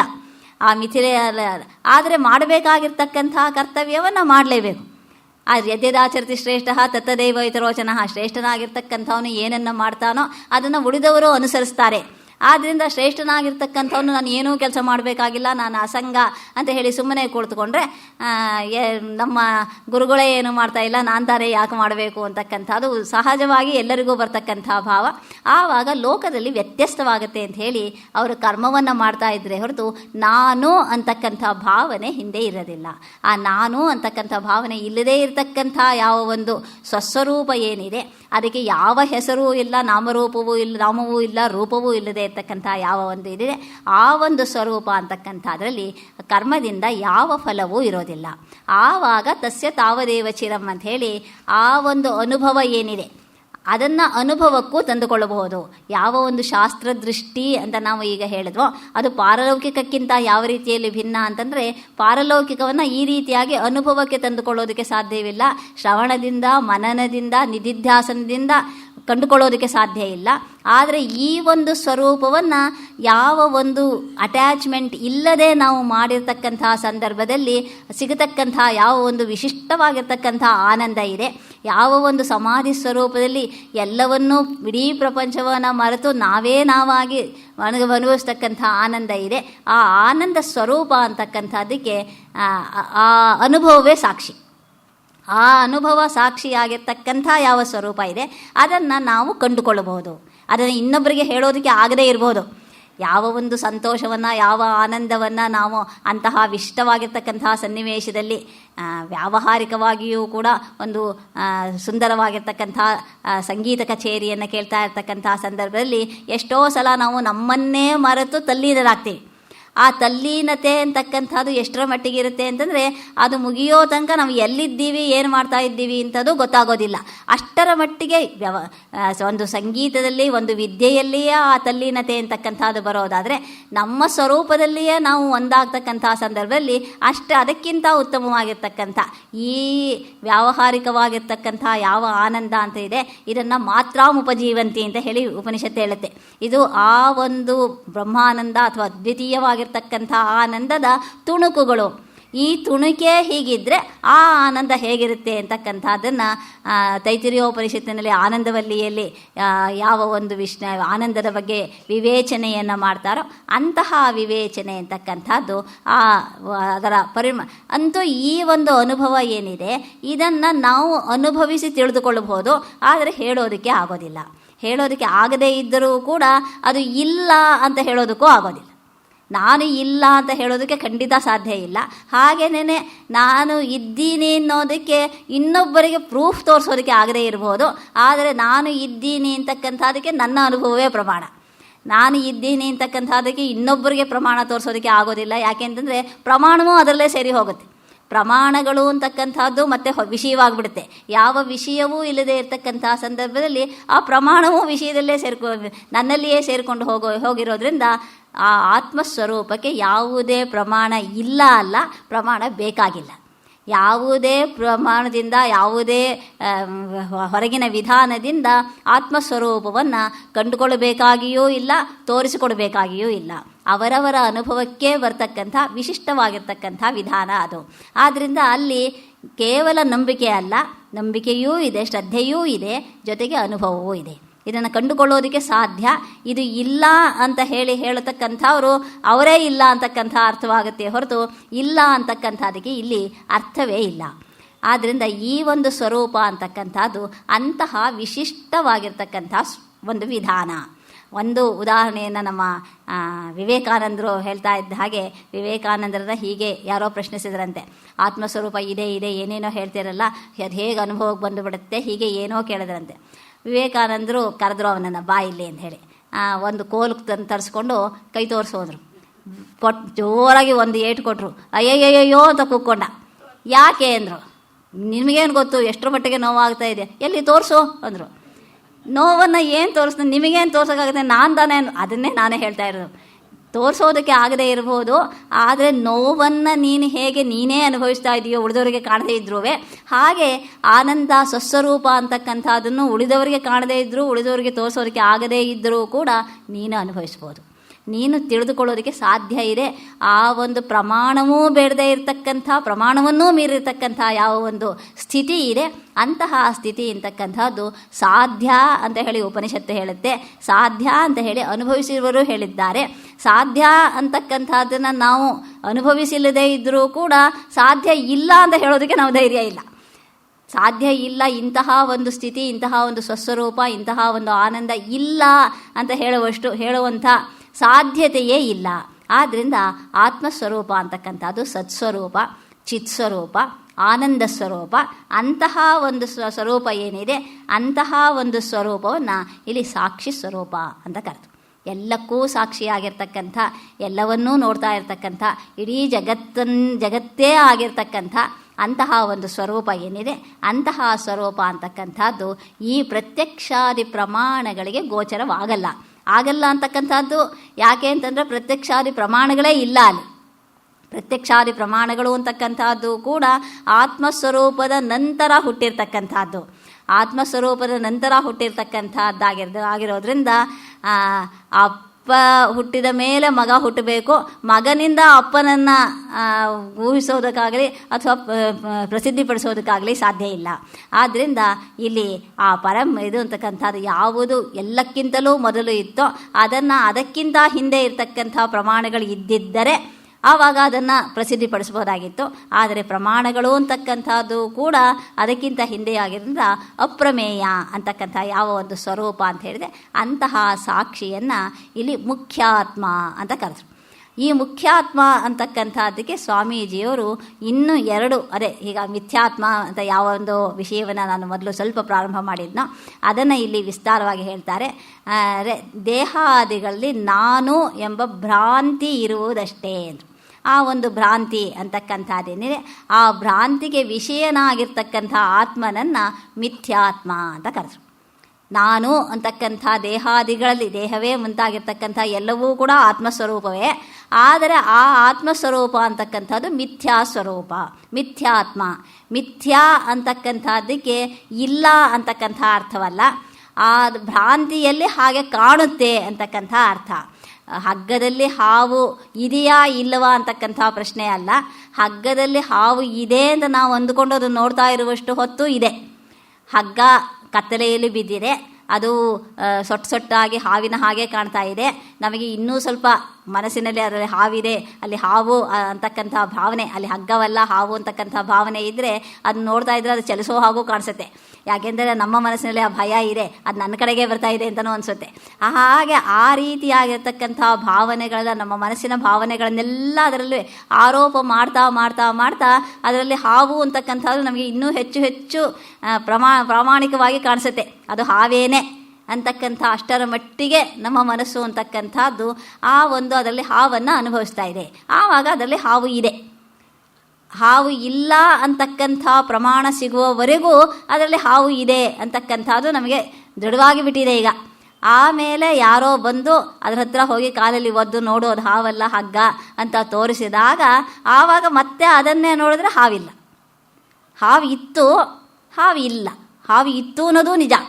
ಅಷ್ಟು ಹೊತ್ತು ಹಾವು ಇತ್ತು, ಹಾವಿನ ಆಕಾರ ಇತ್ತು, ಹಾವಿನ ಚಲನೆಗಳು ಇತ್ತು. ಹಾವು ಇದ್ದ ಹಾಗೆ ನನಗೆ ಎದೆನಲ್ಲಿ ನಡುಗ್ತಾ ಇತ್ತು, ಕೈಕಾಲು ನಡುಕ ಬಂದಿತ್ತು, ಅದು ಎಲ್ಲಿ ಈ ಕಡೆಗೆ ನನ್ನ ಕಡಿದು ಬಿಡ್ತು ಅಂತ ಅನ್ನಿಸ್ತಾ ಇತ್ತು, ಎಲ್ಲವೂ ಆಗ್ತಾ ಇತ್ತು. ಆವಾಗ ಹಾವಿತ್ತು. ಈವಾಗ ಹಾವಿಲ್ಲ. ಅಂತಹ ಯಾವುದು ಇದೆ ಅಂತಾನೂ ಹೇಳೋದಕ್ಕೆ ಸಾಧ್ಯ ಇಲ್ಲ, ಇಲ್ಲ ಅಂತ ಹೇಳೋಕ್ಕೆ ಸಾಧ್ಯ ಇಲ್ಲ. ಇದೆ ಅನ್ನೋದಕ್ಕೆ ಅಲ್ಲಿ ಇಲ್ವಲ್ಲ, ಈಗ ಇಲ್ಲ ಅಂತ ಹೇಳೋದಕ್ಕೆ ಇತ್ತಲ್ಲ. ಆವಾಗ ಅಂತಹ ಯಾವ ಒಂದು ರೂಪ ಇದೆ ಅಂತಹ ಆತ್ಮವನ್ನು ಮಿಥ್ಯಾತ್ಮ ಅಂತ ಕರೆದು. ಶರೀರಾದಿಗಳಲ್ಲಿ ಆತ್ಮಸ್ವರೂಪ ಇಲ್ಲ ಅಂತ ಹೇಳೋದಕ್ಕೂ ಆಗೋದಿಲ್ಲ. ಯಾಕೆಂದರೆ ನಾನು ಅನ್ನೋದನ್ನು ಉಪಯೋಗಿಸ್ತೀವಿ ಶರೀರಾದಿಗಳಿಗೆ. ನಾನು ಮಾಡ್ತೀನಿ ಅಂತ ಹೇಳಿದೆ, ನಾನು ಹೋಗ್ತೀನಿ ಅಂತ ಹೇಳ್ತೀನಿ. ಆದ್ದರಿಂದ ಶರೀರವೇ ಹೋಗ್ತಾ ಇದೆ, ಆತ್ಮನನ್ನು ಸೇರಿಸ್ಕೊಂಡು ಹೋಗಲೇಬೇಕಾದ್ರೆ.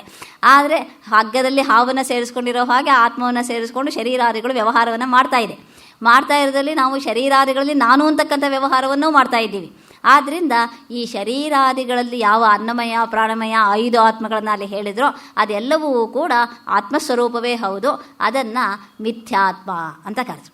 ಭ್ರಾಂತಿಯಿಂದ ಆತ್ಮಸ್ವರೂಪದ ಹಾಗೆ ಕಾಣ್ತಾ ಇರತಕ್ಕಂಥ ಯಾವುದಿದೆ ಅದನ್ನು ಮಿಥ್ಯಾತ್ಮ.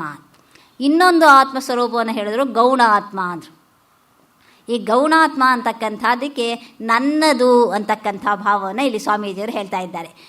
ನಾನು ಎಂಬ ಬುದ್ಧಿಗೆ ವಿಷಯಕ್ಕೆ ಬದಲಾಗಿ ನನಗಿಂತ ಬೇರೆಯಾಗಿರ್ತಕ್ಕಂಥ ಹೆಂಡತಿ ಮಕ್ಕಳು ಆಸ್ತಿ ಎಲ್ಲವೂ ಏನಿದೆ ಇದಕ್ಕೆ ವೇದಾಂತಿಗಳು ಗೌಣಾತ್ಮ ಅಂತಕ್ಕಂಥ ಹೆಸರನ್ನ ಕೊಟ್ಟರು.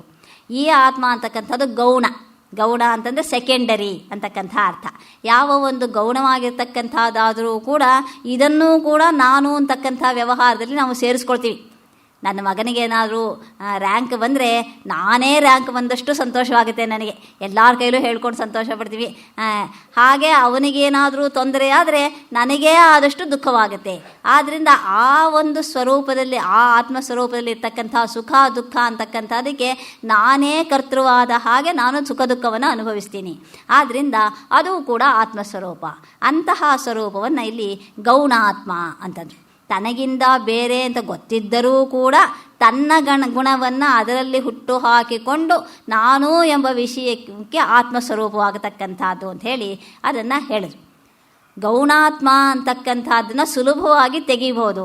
ನಾನು ನನಗಿಂತ ಬೇರೆ ಅಂತಕ್ಕಂಥದ್ದು ಗೊತ್ತಾಗೋದ್ರಿಂದ ಇದರಲ್ಲಿರ್ತಕ್ಕಂಥ ಅಭಿಮಾನ ಅಂತಕ್ಕಂಥದ್ದನ್ನು ವಾಲ್ಮೀಕಿಗಳಿಗೆ ನಾರದರು ತೋರಿಸಿಕೊಟ್ಟ ಹಾಗೆ ಮನೆಗೆ ಹೋಗಿ ಕೇಳ್ಕೊಂಡು ಬಾ, ಅವ್ರು ಯಾರಾದರೂ ನಿನ್ನ ಪುಣ್ಯದಲ್ಲಿ ಪಾಪದಲ್ಲಿ ಭಾಗವನ್ನು ತೆಗೆದುಕೊಳ್ತಾರಾ ಅಂತಂದರೆ, ಪುಣ್ಯದಲ್ಲೇನೋ ಭಾಗವನ್ನು ತೆಗೆದುಕೊಳ್ತೀವಿ, ಆದರೆ ಪಾಪದಲ್ಲಿ ಭಾಗ ಅಂತಕ್ಕಂಥದ್ದು ಇಲ್ಲ ಅಂಥೇಳಿ ಅವರೆಲ್ಲರೂ ಹೇಳಿದಾಗ ಆವಾಗ ಈ ಬುದ್ಧಿ ಅಂತಕ್ಕಂಥದ್ದು ಸುಲಭವಾಗಿ ತೊಲಗುತ್ತೆ.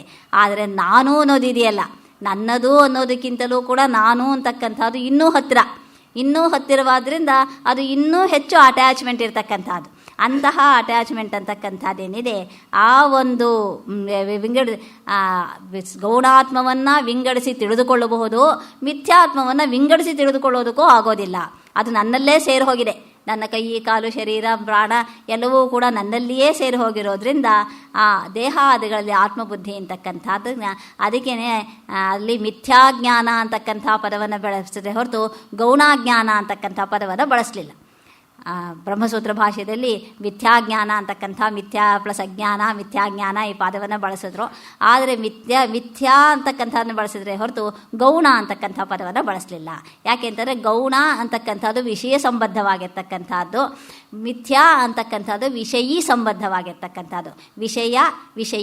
ವಿಷಯ ಅಂತಕ್ಕಂಥದ್ದು ನನಗಿಂತ ಭಿನ್ನವಾಗಿರ್ತಕ್ಕಂಥದ್ದು, ವಿಷಯೀ ಅಂತಕ್ಕಂಥದ್ದು ಭೋಕ್ತೃವಾಗಿರ್ತಕ್ಕಂಥದ್ದು. ಅಂತಹ ಭೋಕ್ತೃವಾಗಿರ್ತಕ್ಕಂಥ ಯಾವ ವಿಷಯೀ ಅಂತಕ್ಕಂಥದ್ದಿದೆ ಅದನ್ನು ಇಲ್ಲಿ ಮಿಥ್ಯಾತ್ಮ ಅಂದರು. ಯಾವುದು ವಿಷಯವಾಗಿದೆಯೋ ಅದು ನನಗೆ ರಾಗದ್ವೇಷಗಳನ್ನು ಉಂಟು ಮಾಡ್ತಾ ಇದೆಯೋ ಅದನ್ನು ವಿಷಯ ಅಥವಾ ಗೌಣಾತ್ಮ ಅಂತ ಕರೆದ್ರು. ಅಂತಹ ಯಾವ ಸ್ವರೂಪ ಇದೆ, ಈ ಎರಡಕ್ಕೂ ಭಿನ್ನವಾಗಿರ್ತಕ್ಕಂಥ ಯಾವ ಆತ್ಮಸ್ವರೂಪ ಇದೆ ಅದನ್ನು ಇಲ್ಲಿ ಸಾಕ್ಷಿ ಅಂತ ಹೇಳಿ, ಅಂತಹ ಸಾಕ್ಷಿ ಸ್ವರೂಪ ಏನಿದೆ ಅಂತಹ ಸಾಕ್ಷಿ ಸ್ವರೂಪವನ್ನು ನಾವು ಈ ತಿಳಿದುಕೊಳ್ಳಬೇಕಾದ್ರೆ ಸಾಕ್ಷಿಯ ಸ್ವರೂಪ ಏನು ಅಂತ ಹೇಗೆ ತಿಳ್ಕೊಳ್ಬೇಕು. ಸಾಕ್ಷಿಯ ಸ್ವರೂಪ ಅಂತಕ್ಕಂಥದ್ದು ಅರಿವು ಅಂದರು, ಜ್ಞಾನ. ಸಾಕ್ಷಿ ಅಂತಕ್ಕಂಥದ್ದಕ್ಕೆ ಯಾವುದೇ ರೂಪ ಅಂತಕ್ಕಂಥದ್ದು ಇಲ್ಲ, ಯಾವುದೇ ನಾಮ ಅಂತಕ್ಕಂಥದ್ದು ಇಲ್ಲ. ಅದು ಕೇವಲ ತಿಳುವಳಿಕೆ, ಅರಿವು ಅಂತಕ್ಕಂಥ ಸಾಕ್ಷಿಯ ಸ್ವರೂಪ ಅಂತಕ್ಕಂಥದ್ದೇನಪ್ಪ ಅಂತಂದರೆ ಸಾಕ್ಷಿ ಅಂತಕ್ಕಂಥವನು ಎಲ್ಲವನ್ನೂ ಅರಿಯುತ್ತಾನೆ, ಎಲ್ಲವನ್ನೂ ತಿಳಿದುಕೊಳ್ತಾ ಇರ್ತಕ್ಕಂಥವನು. ರಾಜ ಅಲ್ಲಿ ಕುಳಿತುಕೊಂಡಿದ್ದಾನೆ. ರಾಜ ಅಲ್ಲಿ ಕುಳಿತುಕೊಂಡಿದ್ದರೆ ಉಳಿದವರೆಲ್ಲರೂ ಸರಿಯಾಗಿ ಕೆಲಸ ಮಾಡ್ತಾ ಇರ್ತಾರೆ. ಎಲ್ಲರೂ ಸರಿಯಾಗಿ ಕೆಲಸ ಮಾಡ್ತಾ ಇದ್ದಾರಾ ಅಂತ ನೋಡೋದಷ್ಟೇ ರಾಜನ ಕೆಲಸ. ರಾಜ ಏನು ಕೆಲಸವನ್ನು ಮಾಡಬೇಕಾಗಿಲ್ಲ. ಹಾಗೆ ಇಲ್ಲಿಯೂ ಕೂಡ ರಾಜಸ್ವರೂಪನಾಗಿರ್ತಕ್ಕಂಥ ಯಾವ ಆತ್ಮಸ್ವರೂಪ ಇದೆ ಆ ಆತ್ಮಸ್ವರೂಪ ಅಂತಕ್ಕಂಥದ್ದು ಎಲ್ಲವನ್ನೂ ಅರಿಯುತ್ತಿರ್ತಾನೆ. ಅವನನ್ನು ಅರಿಯೋ ಶಕ್ತಿ ಅಂತಕ್ಕಂಥದ್ದು ಬೇರೆ ಯಾವುದಕ್ಕೂ ಇಲ್ಲ. ಅವನನ್ನು ಬೇರೆಯವರು ಅರಿಯೋದಕ್ಕೆ ಸಾಧ್ಯವಿಲ್ಲ. ಅವನನ್ನು ಅವನೇ ಅರಿತುಕೊಳ್ಳಬೇಕು. ಅವನು ಉಳಿದವರೆಲ್ಲರನ್ನೂ ಕೂಡ ಅರಿಯಬಲ್ಲರ. ಅಂತಹ ಯಾವ ಸ್ವರೂಪ ಅಂತಕ್ಕಂಥದ್ದಿದೆ ಅಂತಹ ಸ್ವರೂಪ ಅಂತಕ್ಕಂಥದ್ದು ಸಾಕ್ಷಿ ಸ್ವರೂಪ. ಸಾಕ್ಷಿ ಅರಿಯುತ್ತಾನೆ ಅಂತಂದಾಗ ಹಾಗಾದರೆ ಅವನಿಗೆ ಕಣ್ಣು ಕಿವಿ ಎಲ್ಲವೂ ಇಂದ್ರಿಯಗಳೆಲ್ಲ ಇರಬೇಕು. ಯಾಕೆಂದರೆ ನಾನು ಅರಿಯುತ್ತೇನೆ ಅಂತಂದರೆ ನಾನು ನೋಡ್ತೀನಿ, ನಾನು ಕೇಳ್ತೀನಿ, ಅದರಿಂದ ನನಗೆ ಜ್ಞಾನ ಅಂತಲೂ ಬರುತ್ತೆ. ನನಗೆ ಕಣ್ಣಿದ್ರೆ ನಾನು ನೋಡ್ತೀನಿ, ನನಗೆ ಜ್ಞಾನ ಬರುತ್ತೆ. ನನಗೆ ಕಿವಿ ಇದ್ದರೆ ನಾನು ಕೇಳ್ತೀನಿ. ಆದ್ದರಿಂದ ನಾನು ಅರಿಯಬೇಕಾದರೆ ನನಗೆ ಇಂದ್ರಿಯಗಳೆಲ್ಲ ಬೇಕು. ಹಾಗೆಯೇ ಸಾಕ್ಷಿಯೂ ಅರಿಯುತ್ತಾನೆ ಅಂತಂದರೆ ಸಾಕ್ಷಿಗೂ ಕಣ್ಣು ಕಿವಿ ಎಲ್ಲವೂ ಬೇಕು ಅಂತಕ್ಕಂಥ ಪ್ರಶ್ನೆ ಸಹಜವಾಗಿ ಬರುತ್ತೆ ಈಗ. ಆದ್ದರಿಂದ ಸಾಕ್ಷಿ ಅಂತಕ್ಕಂಥವನು ಅರಿಯುತ್ತಾನೆ ಅಂತಂದ್ರೂ ಅವನು ಕಣ್ಣಿಲ್ಲದೇ ಇದ್ದರೂ ನೋಡ್ತಾನೆ, ಕಿವಿ ಇಲ್ಲದೇ ಇದ್ದರೂ ಕೇಳ್ತಾನೆ. ಹೀಗೆ ಯಾವ ಒಂದು ಇಂದ್ರಿಯಗಳಿಂದ ತಿಳಿದುಕೊಳ್ತಕ್ಕಂಥ ಅರಿವಲ್ಲ. ಇಂದ್ರಿಯಗಳಿಂದ ತಿಳಿತಕ್ಕಂಥ ಅರಿವು ಅಂದಾಗ ವಿಷಯ ಬೇಕು, ತನಗಿಂತ ಭಿನ್ನವಾಗಿರ್ತಕ್ಕಂಥ ವಿಷಯ ಬೇಕು. ತನಗಿಂತ ಭಿನ್ನವಾಗಿರ್ತಕ್ಕಂಥ ವಿಷಯವೇ ಇಲ್ಲದೆ ಇರತಕ್ಕಂಥ ಸಂದರ್ಭದಲ್ಲೇ ಅವನು ಅರಿತಾನೆ, ತನ್ನನ್ನೇ ತಾನು ತಿಳಿದುಕೊಳ್ತಾನೆ. ಆ ತನ್ನನ್ನೇ ತಾನು ತಿಳಿದುಕೊಳ್ತಾನೆ ಅಂತಕ್ಕಂಥದ್ದಕ್ಕೆ ಇಲ್ಲೊಂದು ಉದಾಹರಣೆಯನ್ನು ಹೇಳ್ತಾರೆ. ಸೂರ್ಯನು ಲೋಕವನ್ನೆಲ್ಲ ಬೆಳಗುತ್ತಾನೆ, ಸೂರ್ಯನ ಲೋಕವನ್ನೆಲ್ಲ ತಿಳಿತಾನೆ. ಇಲ್ಲಿ ಪ್ರಕಾಶ ಅಂತಕ್ಕಂಥದ್ದನ್ನು ಅರಿವು ಅಂತಕ್ಕಂಥದ್ದಕ್ಕೆ ಸಮಾನವಾಗಿ ಪ್ರಕಾಶವು ಜ್ಞಾನ ಸ್ವರೂಪವೂ ಕೂಡ ಪ್ರಕಾಶ ಸ್ವರೂಪ ಅಂತ ಹೇಳೋದ್ರಿಂದ ಪ್ರಕಾಶ ಅಂತಕ್ಕಂಥ ಬೆಳಕನ್ನು ಬೆಳೆಸಿ ಆದ್ದರಿಂದ ಅವರು ಪ್ರಕಾಶ ಅಂತ ಹೇಳ್ತಾನೆ ಅಂದಾಗ ಸೂರ್ಯನ ಬೆಳಕು ಅಂತಕ್ಕಂಥದ್ದು ಎಲ್ಲದರ ಮೇಲೂ ಬೀಳುತ್ತೆ, ಎಲ್ಲವನ್ನೂ ಕಾಣುವ ಹಾಗೆ ಮಾಡುತ್ತೆ. ಹಾಗೆ ತನ್ನ ಒಂದು ಶಕ್ತಿಯಿಂದ ಎಲ್ಲ ವಸ್ತುಗಳನ್ನು ಬೆಳಗತಕ್ಕಂಥದ್ದು ಹೇಗಿದೆಯೋ ಹಾಗೆ ಸಾಕ್ಷಿ ಸ್ವರೂಪ ಅಂತಕ್ಕಂಥದ್ದು ತನ್ನ ಅರಿವಿನಿಂದ ಎಲ್ಲವನ್ನು ಬೆಳಗುತ್ತಾನೆ. ತನ್ನ ಅರಿವಿನಿಂದ ಎಲ್ಲವನ್ನು ಬೆಳಗುತ್ತಾನೆ ಅಂತಂದರೆ ಅವನ ಆ ಒಂದು ಸಾಕ್ಷಿ ಸ್ವರೂಪದ ಚೈತನ್ಯ ಅಂತಕ್ಕಂಥದ್ದು ಇದ್ದಾಗ ಮಾತ್ರ ನಾವು ವಸ್ತುಗಳನ್ನು ವಿಂಗಡವಾಗಿ ಅರಿಯೋದಕ್ಕೆ ಸಾಧ್ಯ. ಇಲ್ಲದೇ ಇದ್ದರೆ ನಮಗೆ ವಸ್ತುವನ್ನು ತಿಳ್ಕೊಳ್ಳೋದಂಥ ಶಕ್ತಿ ಅಂತಕ್ಕಂಥದ್ದು ಇರೋದಿಲ್ಲ. ಆದ್ದರಿಂದ ಆ ಒಂದು ಸೂರ್ಯನಿಗೆ ತನ್ನ ಬೆಳಕನ್ನು ಬೀರೋದಕ್ಕೆ ಹೇಗೆ ಬೇರೆಯವರ ಸಹಾಯ ಅಂತಕ್ಕಂಥದ್ದು ಬೇಕಿಲ್ಲವೋ ಹಾಗೆ ಆತ್ಮನಿಗೂ ಕೂಡ ತನ್ನ ಚೈತನ್ಯವನ್ನು ಹರಡೋದಕ್ಕೆ ಬೇರೆಯ ಇಂದ್ರಿಯಗಳಾಗಲಿ ಬೇರೆಯ ಸಹಾಯವಾಗಲಿ ಬೇಕಿಲ್ಲ.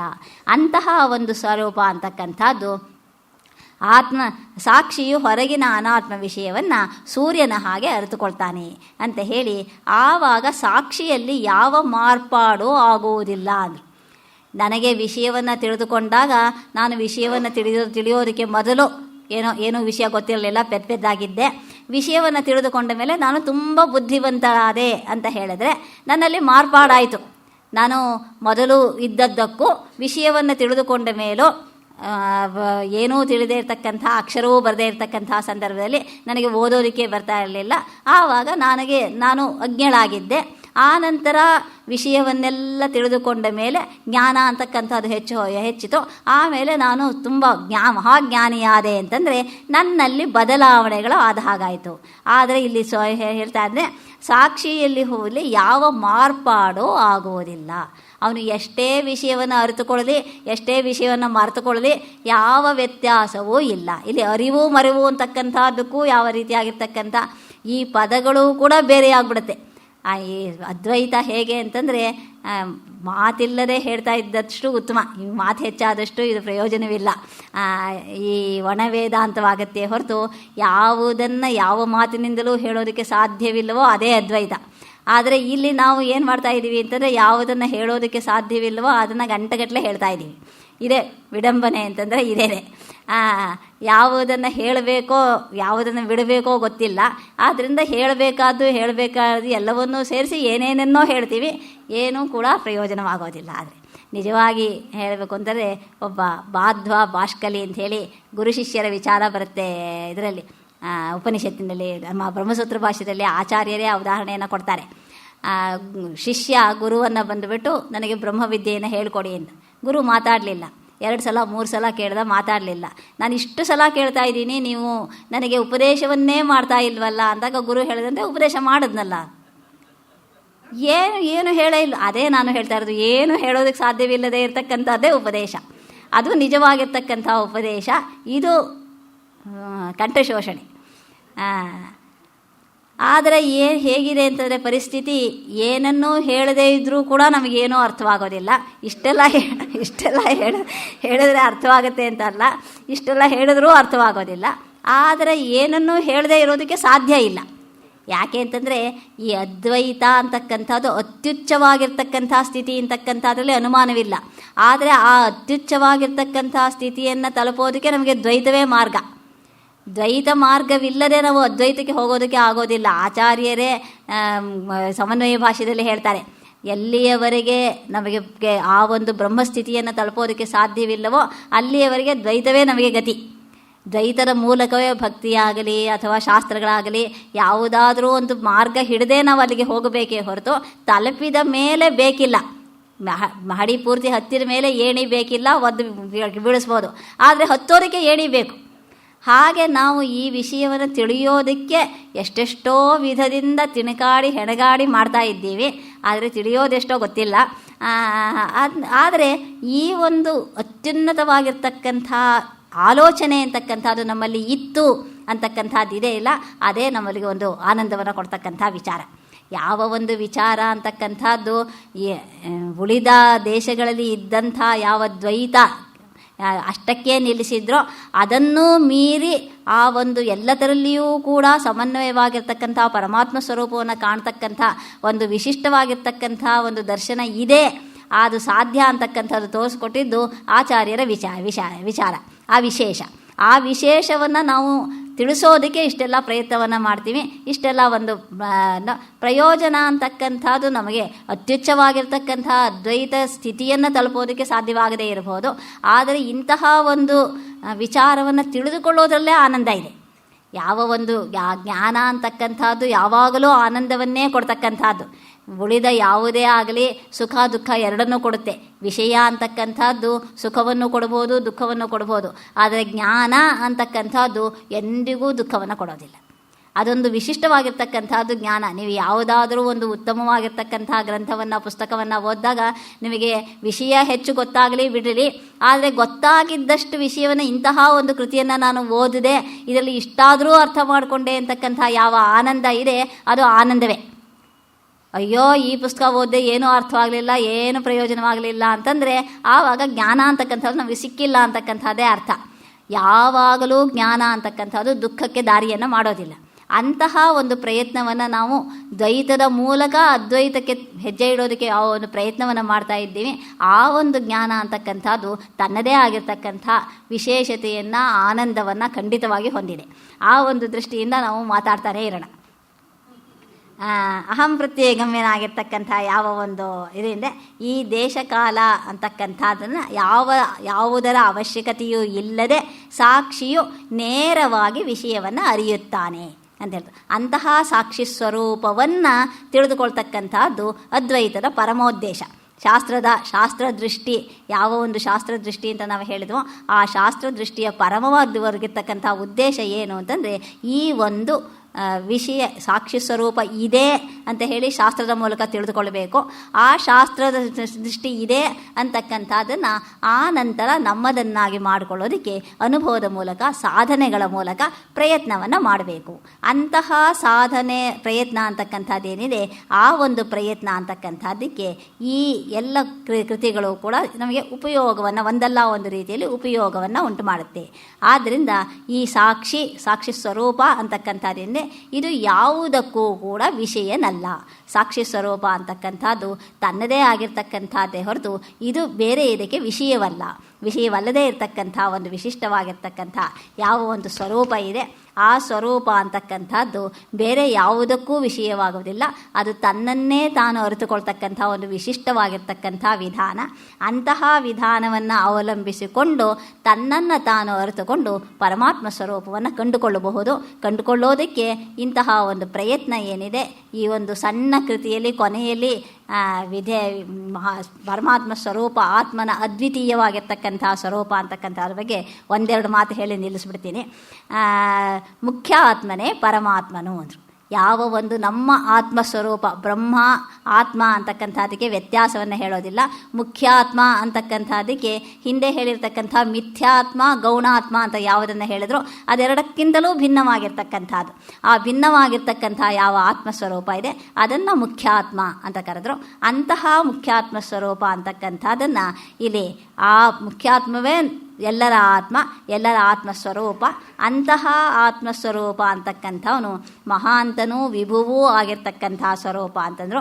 ಅವನು ಸರ್ವವ್ಯಾಪಿ, ಸರ್ವಭೂತಾಂತರಾತ್ಮ, ಕರ್ಮಾಧ್ಯಕ್ಷ, ಸಾಕ್ಷಿ, ಚೇತ, ಕೇವಲೋ ನಿರ್ಗುಣಶ್ಚ ಅಂತ ಹೇಳಿ ಯಾವ ಒಂದು ಶ್ವೇತಾಶ್ವತರ ಉಪನಿಷತ್ತಿನ ಮಾತಿದೆ, ಆ ಮಾತಿನ ಮೂಲಕ ಈ ಒಂದು ಪರಮಾತ್ಮ ಸ್ವರೂಪ ಅಂತಕ್ಕಂಥದ್ದನ್ನ ಕಂಡುಕೊಳ್ಳಬಹುದು ಅಂಥೇಳಿ ಜ್ಞಾನ ಸಾಧನಗಳ ವಿಚಾರವಾಗಿ ಕೊನೆಯಲ್ಲಿ ಹೇಳ್ತಾರೆ. ಯಾವ ಒಂದು ಜ್ಞಾನ ಸಾಧನಗಳು ಅಂತಕ್ಕಂಥದ್ದನ್ನು ತತ್ವ ವಿಚಾರಕ್ಕೆ ಯೋಗ್ಯತೆ ಅಂತಕ್ಕಂಥದ್ದು ಬೇಕು ಅಂತಕ್ಕಂಥದ್ದನ್ನು ಮೊದಲು ಹೇಳ್ತಾರೆ.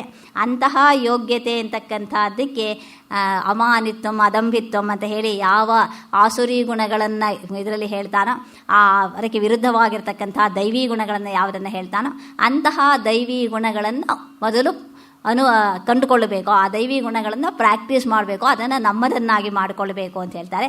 ಅಂತಹ ನಮ್ಮದನ್ನಾಗಿ ಮಾಡಿಕೊಂಡಾಗ ಈ ಸರ್ವಾತ್ಮ ಭಾವ ಅಂತಕ್ಕಂಥದ್ದು ಪರಮಾತ್ಮನ ಸ್ವರೂಪವನ್ನು ಕಂಡುಕೊಳ್ಳೋದಕ್ಕೆ ಉಪಯೋಗವಾಗುತ್ತೆ ಅಂತ ಹೇಳಿ ಕೊನೆಯ ಮಾತಿನಲ್ಲಿ ವೇದಾಂತ ವಿಚಾರದಲ್ಲಿ ಆದರವುಳ್ಳ ಜಿಜ್ಞಾಸುಗಳಿಗೆ ಇನ್ನೂ ಹೆಚ್ಚಿನ ವಿಷಯವನ್ನು ತಿಳಿಯಬೇಕು ಅಂತಕ್ಕಂಥ ಕುತೂಹಲ ಉಂಟಾಗಬೇಕು ಅಂದರು.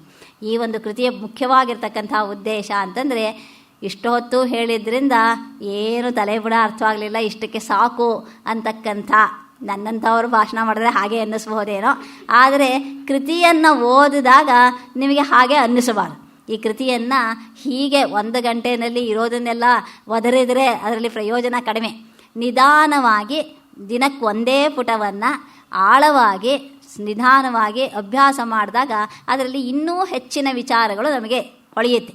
ಯಾವಾಗಲೂ ಒಂದು ಸಲ ಓದಿದಾಗ ಏನೋ ಒಂದು ಸ್ವಲ್ಪ ಅರ್ಥವಾಗ್ಬೋದು, ಇನ್ನೊಂದು ಸಲ ಓದಿದಾಗ ಅದರ ಬಗ್ಗೆ ಇನ್ನೂ ಹೆಚ್ಚಿನ ವಿಚಾರಗಳು ಅಂತಕ್ಕಂಥದ್ದು ಯಾವಾಗಲೂ ಪುನರ್ಮನನ ಅಂತ ನಾವು ಯಾವುದನ್ನು ಹೇಳ್ತೀವಿ, ಅಭ್ಯಾಸ ಅಂತ ಯಾವುದನ್ನು ಹೇಳ್ತೀವಿ, ಆ ರೀತಿ ಪುನರ್ಮನನ ಮಾಡಿ ಅಭ್ಯಾಸ ಮಾಡಿದಾಗ ಹೆಚ್ಚು ಹೆಚ್ಚು ವಿಷಯ ಅಂತಕ್ಕಂಥದ್ದು ಸ್ಫುಟವಾಗುತ್ತೆ. ಆದ್ದರಿಂದ ಯಾವುದೇ ಆಧ್ಯಾತ್ಮಿಕ ಕೃತಿಯಾಗಲಿ ಅದನ್ನು ಒಟ್ಟಿಗೆ ಓದೋದ್ರಿಂದ ಯಾವ ಪ್ರಯೋಜನವೂ ಆಗೋದಿಲ್ಲ. ಯಾವ ಕೃತಿ ಎಷ್ಟೇ ಸಣ್ಣದಾಗಿರಲಿ ಎಷ್ಟೇ ದೊಡ್ಡದಾಗಿರಲಿ, ಆಧ್ಯಾತ್ಮಿಕ ಅಂತಕ್ಕಂಥ ವಿಷಯ ಏನಿದೆ ಇದು ಅಷ್ಟು ಸುಲಭವಾಗಿ ಜೀರ್ಣವಾಗತಕ್ಕಂಥ ವಿಷಯ ಅಲ್ಲ. ರಾಗಿ ಮುದ್ದೆ ಇದ್ದ ಹಾಗೆ ಅದು ತುಂಬ ನಿಧಾನವಾಗಿ ಜೀರ್ಣವಾಗಬೇಕು. ಆದ್ದರಿಂದ ಅದಕ್ಕೆ ಅಷ್ಟು ಅವಕಾಶವನ್ನು ಕೊಡಬೇಕು. ಅಷ್ಟು ಅವಕಾಶವನ್ನು ಕೊಟ್ಟು ನಿಧಾನವಾಗಿ ದಿನಕ್ಕೊಂದು ಪುಟವನ್ನು ಮತ್ತೆ ಮತ್ತೆ ಮನನ ಮಾಡಿಕೊಂಡು ಓದಿದಾಗ ಸ್ವಾಮೀಜಿಯವರು ಹೇಳಿರ್ತಕ್ಕಂಥ ಒಂದೊಂದು ಪದದಲ್ಲಿಯೂ ಕೂಡ ವಿಶೇಷವಾಗಿರ್ತಕ್ಕಂಥ ಅರ್ಥ ಗೋಚರಿಸುತ್ತೆ. ನಾವು ಹೀಗೆ ಒಂದೇ ಓದೋದ್ರಿಂದ ಅಷ್ಟು ವಿಶಿಷ್ಟವಾಗಿರ್ತಕ್ಕಂಥದ್ದನ್ನು ಅಲ್ಲೊಂದು ಇಲ್ಲೊಂದು ಪದವನ್ನು ನಾನು ಹೇಳಿದ ಹಾಗಾಯಿತು.